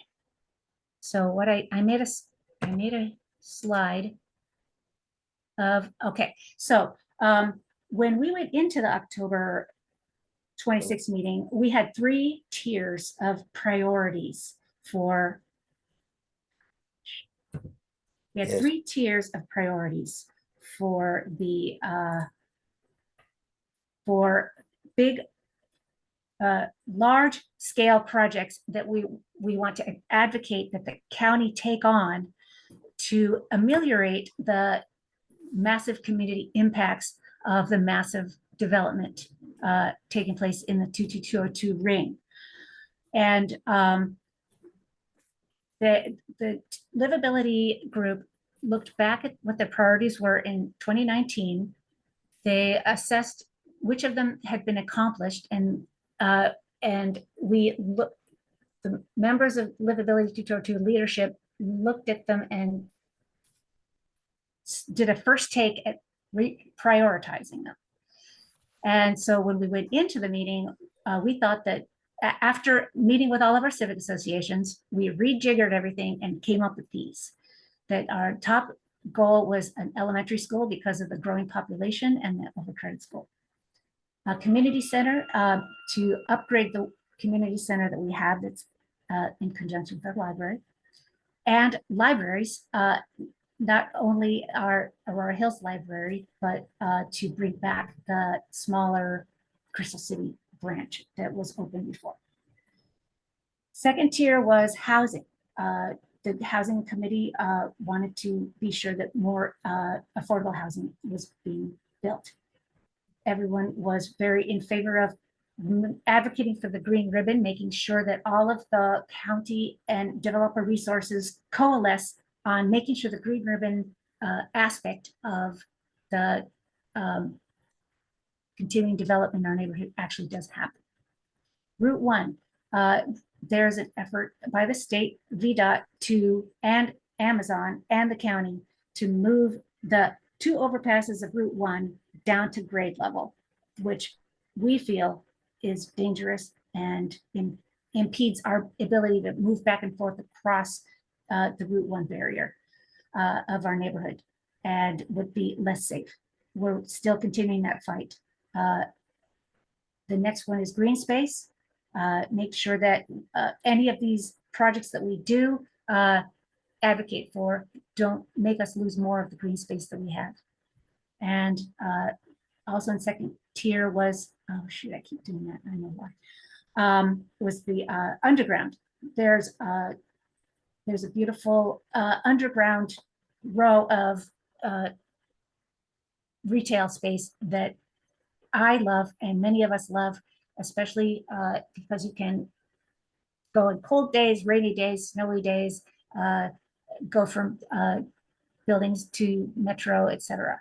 But it's the developers who own all the various segments of it say it's not making enough money in rent, and it is very difficult to manage. So that was our second tier. Our third tier was make sure that childcare services continue to become available and facilitate that. And another third tier was continue with the many years ago advocated second interest to Pentagon City, which would be somewhere in that parking lot of Aurora, Virginia Highlands Park near the soccer fields. Okay, I'm trying to move this so I can see if there are any more. Oh, okay.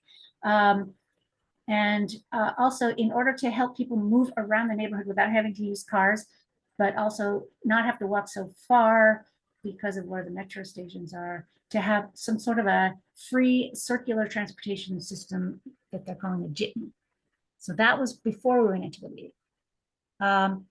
Based on a lot of the Aurora Highlands input, a lot of these were changed.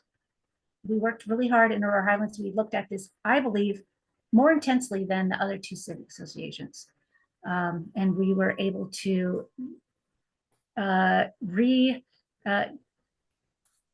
restate the focus of a lot of these priorities. And we removed the housing because we decided that housing is, the amount of development is, we've accomplished a lot of those goals, and now it's time to look at ameliorating the effects of the increased density. All right, so then we went into the meeting, and community members were able to give feedback on these, what they liked about them, what the concerns were, and then at the end they took a vote, and you got to vote by red dots, which were 2 points, and green dots, which were 1 point. So at the end of all that, let's see if I can move to the next one. Okay, we now have 2 tiers of priorities. Elementary school came up, bubbled up to the top. Open space, it turned out from the October 26th meeting that open space was terribly important to everyone in our community. And a community center is also, it's very important to most people in our community. And I think that what they said was that green ribbon came out slightly ahead of libraries. So it's a different type of thing, though. Asking for the green ribbon, it's not like the county is going to just build us the green ribbon. This is something that's going to take multi-layered long-term coordination and planning. So Is it's that kind of a similar to different open animal. space? Pardon me? Sorry, is that similar to open space? It's similar to open space, but it's a Just the one tree-lined snaking pathway throughout the neighborhood, between buildings, through buildings, and at some point on streets, in order to have an area where there's trees, shrubs, green space, functioning ecosystem, at quiet benches, places to rest, places to meet. That's the idea behind it. The libraries fell to the second tier, although there is a push to integrate possibly community center and library, if I'm not mistaken. And although people are very passionate about Route 1 staying above 18th Street and 15th Street, I think that they feel that they've already made all of their strong arguments, and they've made their strong arguments very clearly in many meetings and many reports with many experts. And now we just have to keep saying, read our reports, listen to our concerns. So maybe that's the reason Route 1 fell down in priorities, in the priority levels. And the underground is another thing. I think people just feel like, yes, the underground's cool, the underground could be great, but it's completely up to the developers as to whether that happens or not the county. I was not at the meeting. Nick and I were in Boston, but we listened to it on Zoom. We watched it on Zoom. We couldn't hear very well, but I did read the report out and the transcription of the posters that you guys all participated in. Would anybody like to add anything that I missed on any of these topics? Rachel, I see that your hand is raised. Yeah, Corey, I think you did a really great job of summarizing everything. The only thing I would add is the issue of safety was a very popular one. Yes. And a lot of concern for how all of this kind of, like, you have to have safety and the safety of the neighborhood generally, as well as like essential and emergency services. But I think you did a really good job of summarizing everything. I just wanted to add that thing, and we couldn't vote for that thing because it wasn't one of the listed priorities. Yeah, I have the transcription of the posters here, and it, can you see it? Yeah. All right, can I scroll down? Yeah, okay. So community center, some of the comments were, would we reuse the existing space? Would we combine the uses? Seniors are great, but multi-generational is better. The library could have maker spaces, workforce development, separate or joined with school and senior center. let's see, I don't know why under community center it says underground. Maybe to use the underground as community center space? If anybody can No, I think clarify that was that. just separate, like, how do we use the underground? I think it's Okay. No, there was a proposal to use the community center, underground space as a community center at the beginning. It was a brief suggestion. Oh, Okay. okay. It is now 8:40. We have 20 minutes left. So increase the use and increase the safety of, so were we talking about underground at this point? Increase the safety of underground? I think was At the meeting, there was a discussion about one of the reasons people don't use the underground is it's often kind of vacant Okay. parts of it. So there seems- was, yes, there was a discussion about making it more, making sure it was a safe space, but also since there is so much space unused, could we find other community functions that might be able to go Okay, down Yeah. there? I see what you're saying. Yeah, the Okay. safety discussion was for the underground and generally it was both. yeah, it was Yes. everything. It seems that almost above all, people do not want to diminish open space to accomplish these other priorities. The library, 10-year plan for JBG provided library space in Crystal City, said somebody. Oh, okay, there was the Crystal City branch, right? Yes. What to do about the fire station? See that the fire station and the library and the community center are currently co-located. And so what the plan, you know, if this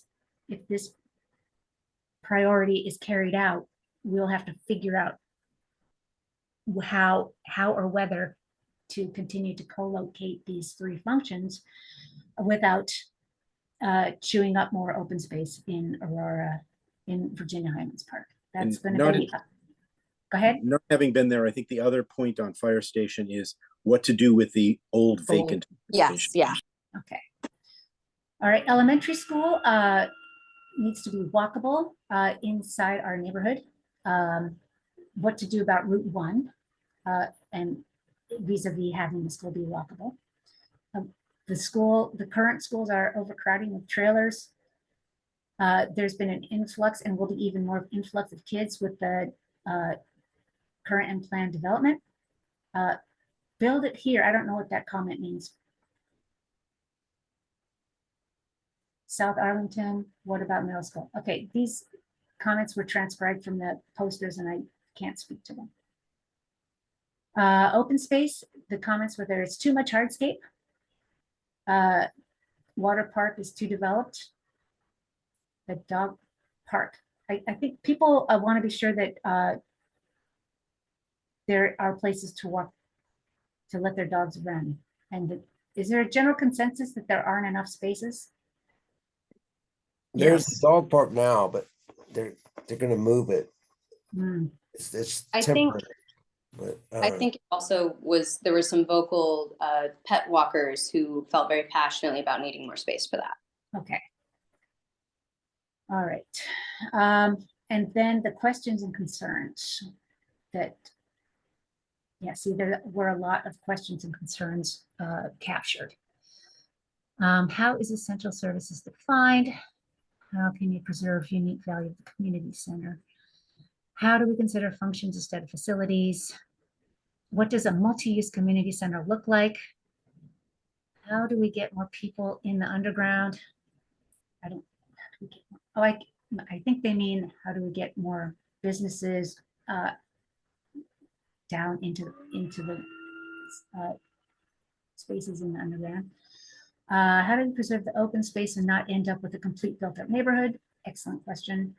Crystal City Library is important to Crystal City residents, and in addition to the Aurora Hills Library. Are we talking about a new or refurbished library? I think they're talking about a new one, but I don't know.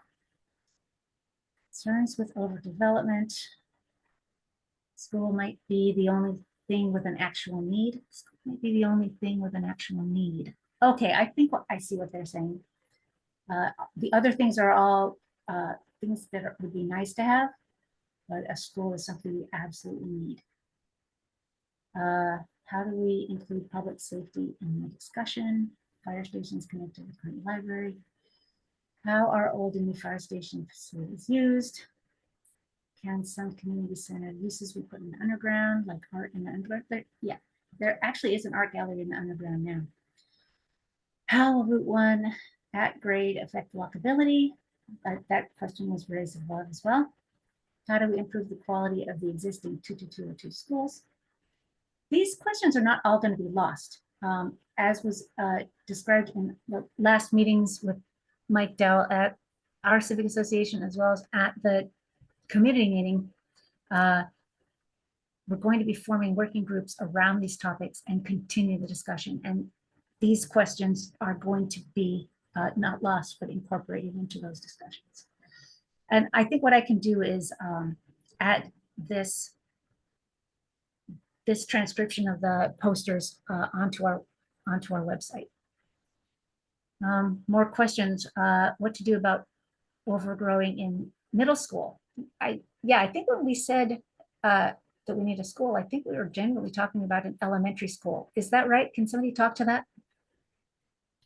Yes, that's right. But one of the people who was there was a middle school student, I think, or a high school student, and he was talking about how crowded Gunston is, and if you have a very overcrowded elementary school feeding into Gunston, you're going to further crowd Gunston, and nobody was really looking at that step. Okay, the next one says, how do we consider essential services as a priority? And this is a point I actually myself have been making every time I talk to Livability and Mike. And I always saw these priorities as amenities that are things that help, that give us a prize for our community for having undergone the pressures of development. But now I understand that what we're doing is we are, as a community, coming together to help the county decide and to encourage the county to move ahead with the things that they do need to do for us. So the county actually needs our support in order to add our projects to their capital improvement budget for future projects. So it's not like we're saying, hey, you developers, you gave us too much density, now you have to fix our quality of life. It's more like we have these really pressing needs and desires for our quality of life in this neighborhood. We have to help the county move the money toward the things that we need. Does that sound like the way you all understand it? Yes. Yep. All right. Can we emphasize high quality schools in the area? Yes, we can. We will continue to do that. How do we serve the children of the neighborhood currently? How can we avoid busing our kids? This is the concern of saying, that's the reason why the wording in the school proposal is to have a walkable school. I think that a lot of the parents of elementary school students in our neighborhood don't want to have to put their kids on a bus to go far away from school. They want to be able to walk their kids to school. How do we resolve the middle school challenges? Yeah, we talked about that a little bit. How do we emphasize actual open space? That's what we'll be looking at in the working groups that'll come after this phase. How do we consider Longbridge Community Center with Robert Douglas back in? How do we consider Longbridge Community Center within the larger neighborhood community center needs? So I guess what we're saying is Longbridge Community Center has some amenities.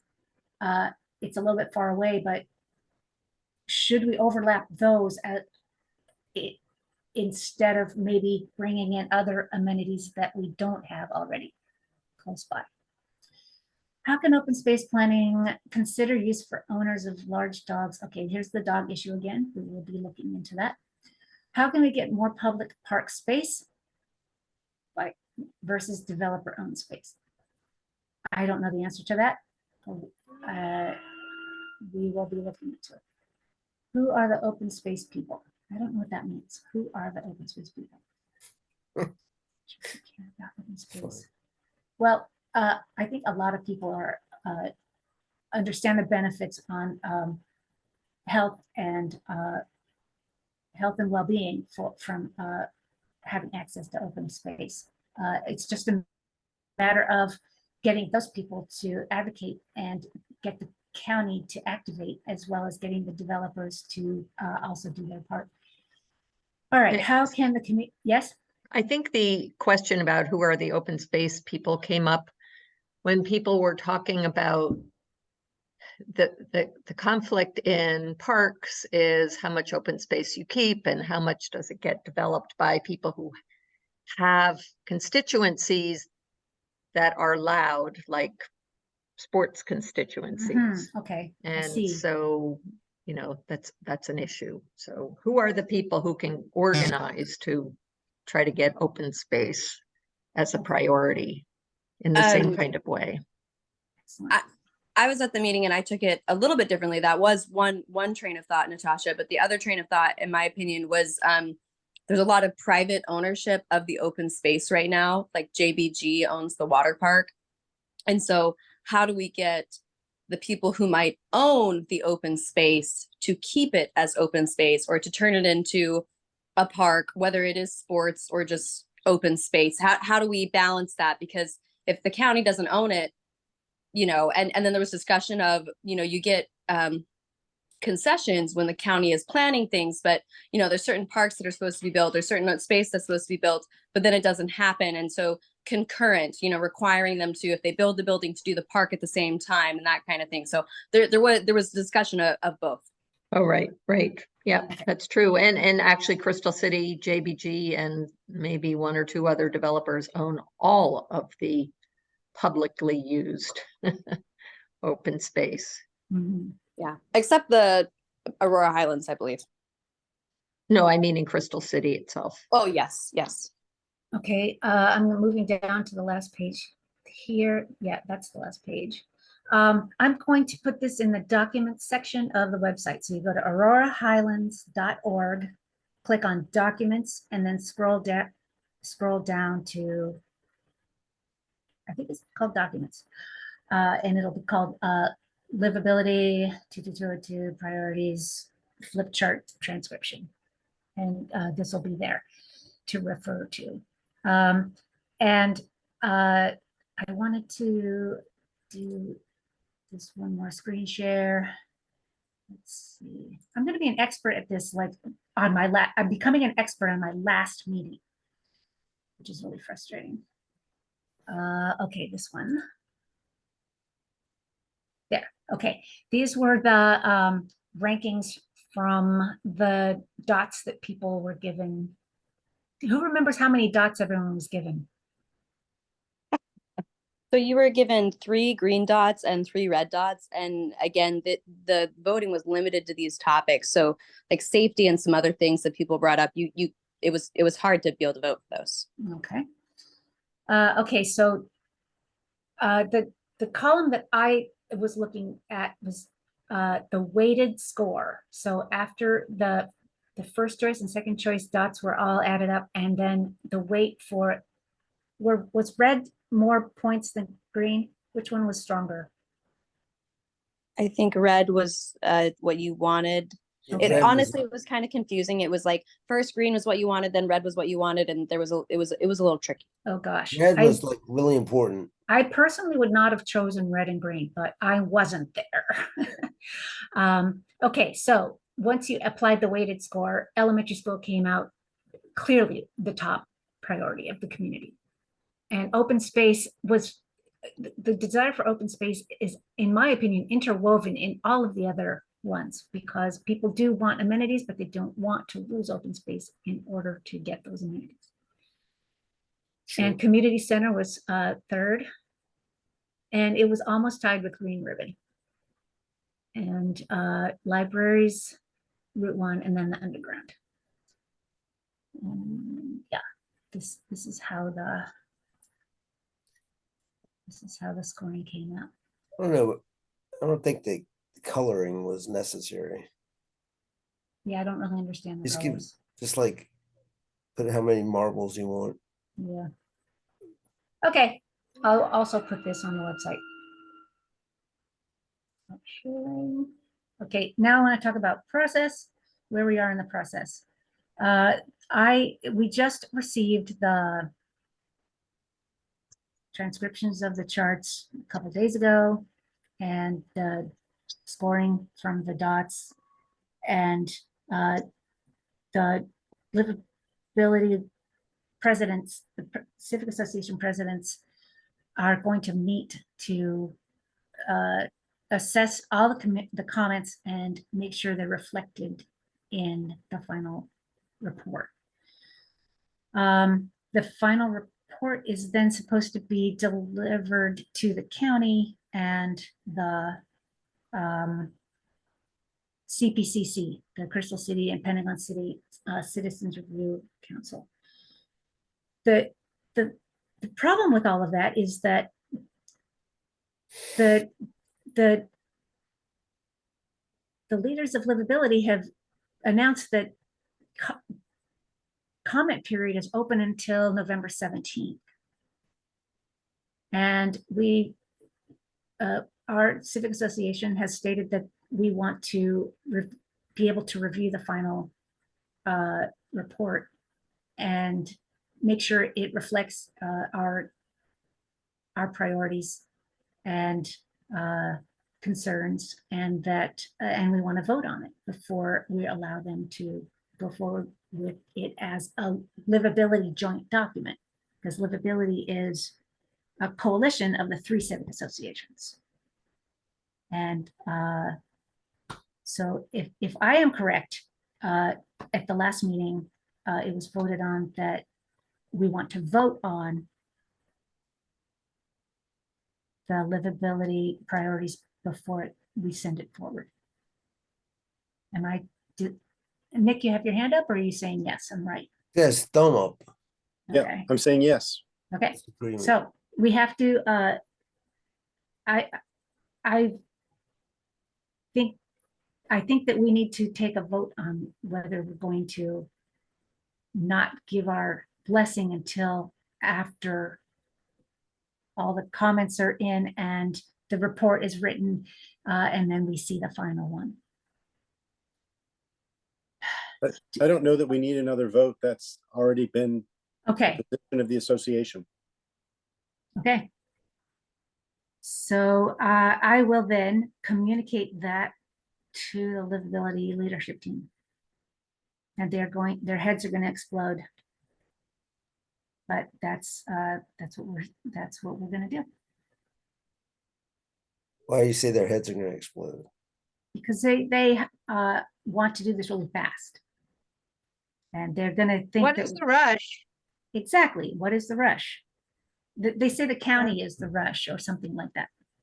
So the county's in a rush to find out about the elementary school that's, the needs of it have been building for 20 years. Yeah. We can't wait until another week. Okay, yeah, I totally agree. Thank you, Corey.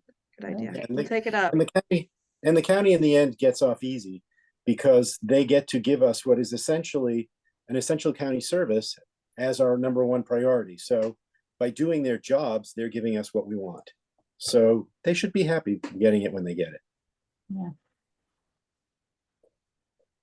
And originally, the process was going to be livability writes up our priorities and then submits it to Crystal City, Pentagon City Citizens Review Council, who will then submit it to the county.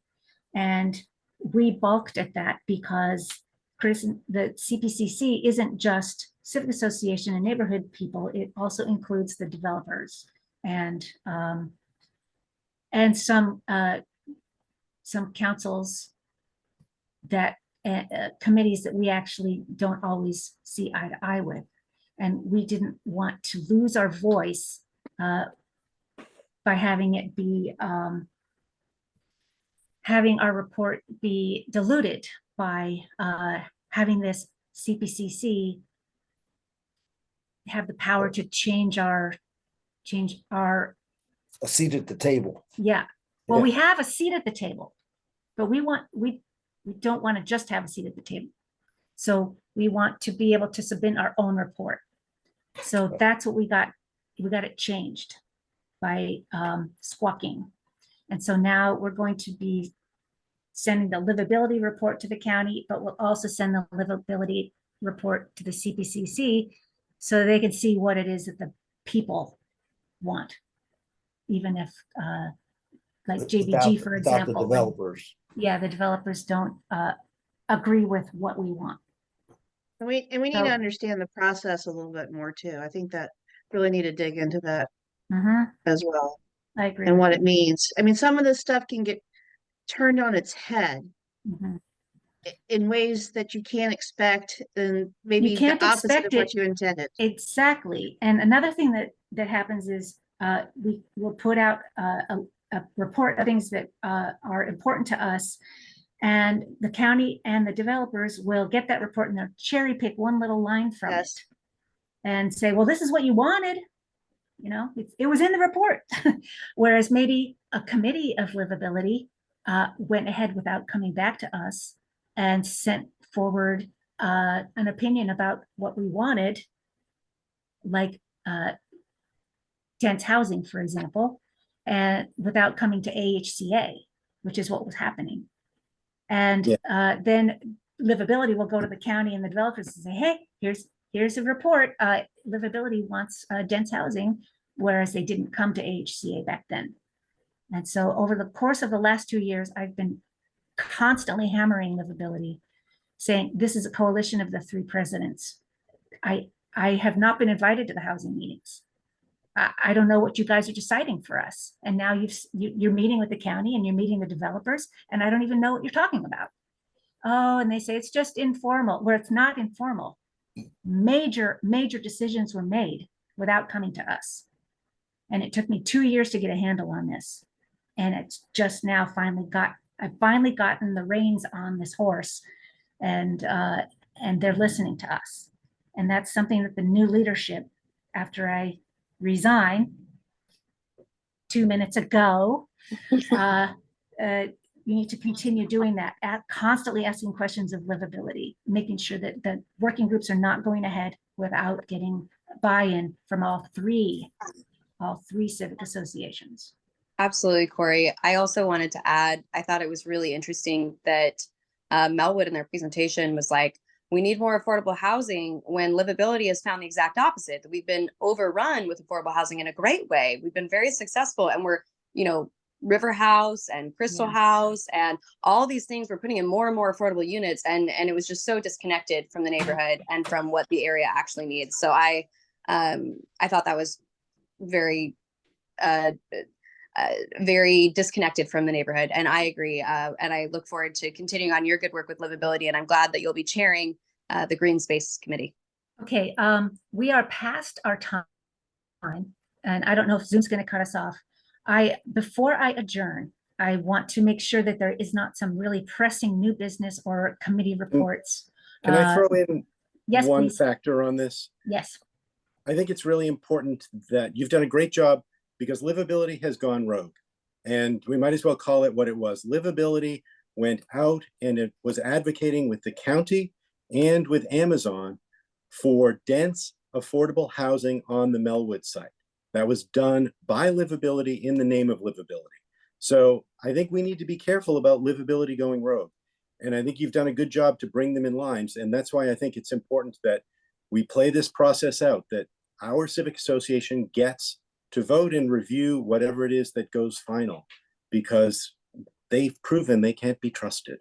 And they're Okay. speaking on our behalf, right? Yep. Yes. Yeah.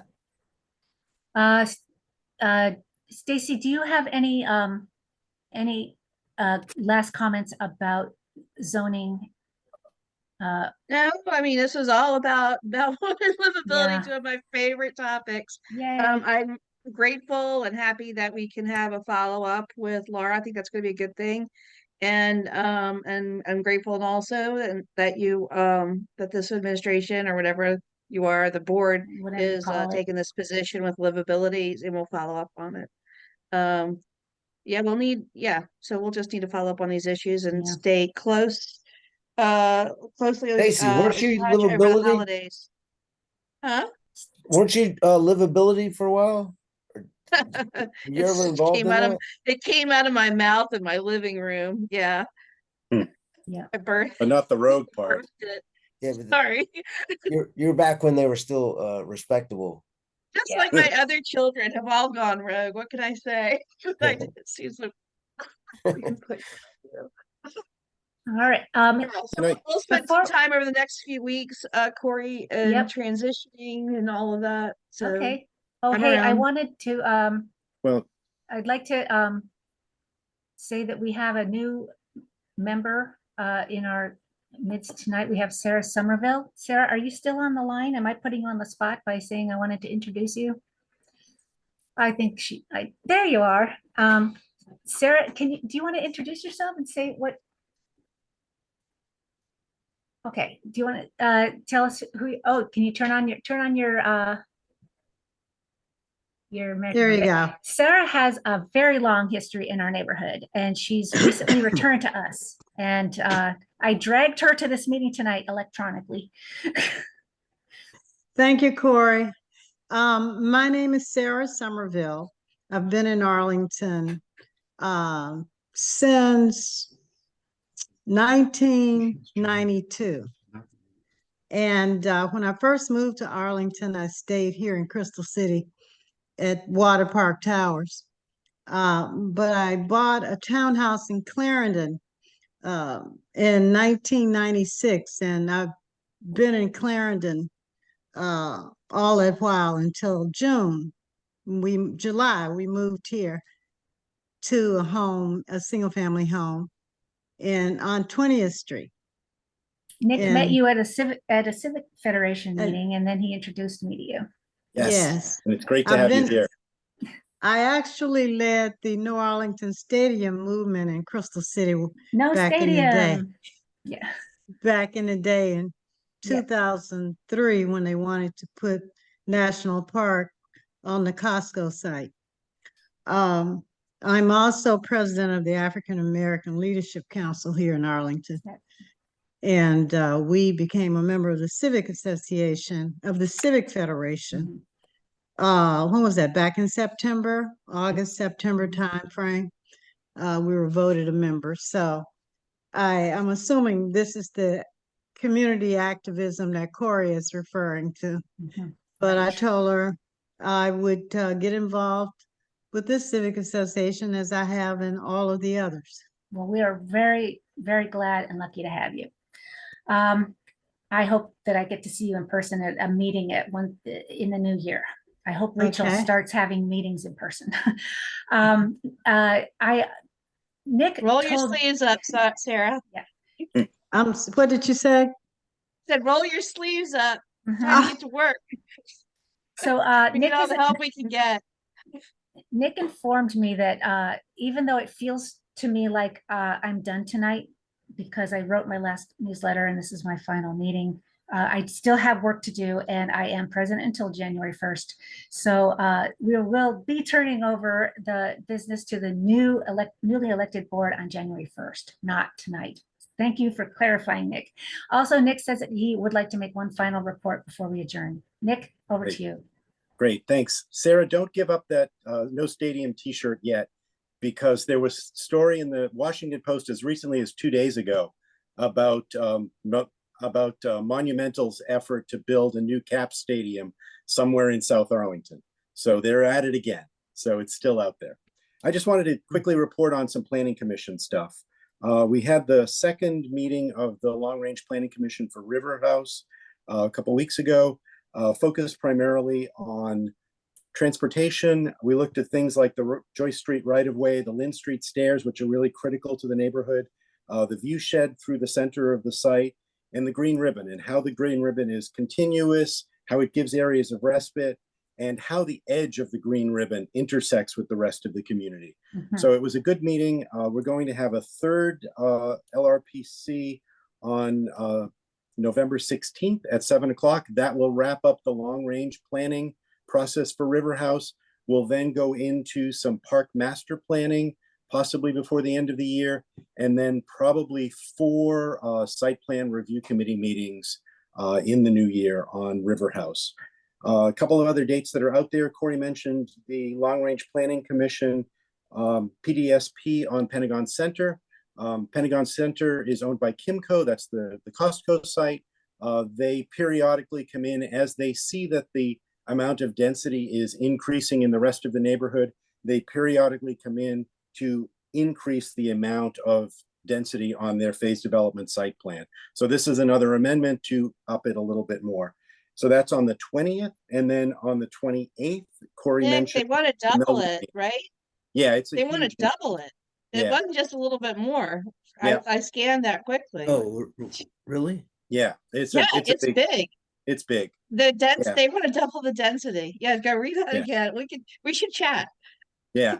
And then the last one is the 28th. So there'll be the meeting with our internal meeting with Melwood, River House on the 16th, Pentagon Center on the 20th, Melwood on the 28th. So a lot of meetings coming up over the next couple of weeks. If there are any questions, I'll take them. Otherwise, Nick out. Okay. Do I have a motion to adjourn? So moved.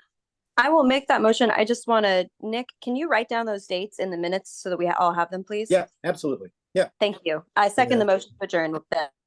Okay, the meeting is adjourned. Thank you for coming. This was actually, I think, one of our best meetings of the 2 years that I've been here. All right. Issues. I want to ask Nick if he had a diplomatic assignment that was as difficult as yours. That's a good question. Kosovo COVID was up there. Mhm. I agree. Yeah, that was Bye. a tough time. All right, good night, Thanks, everybody. everyone. Okay, Good good night. night. Have a good Take rest care. of the week. Bye-bye. Have a nice one. Bye-bye. Be back. Thank you.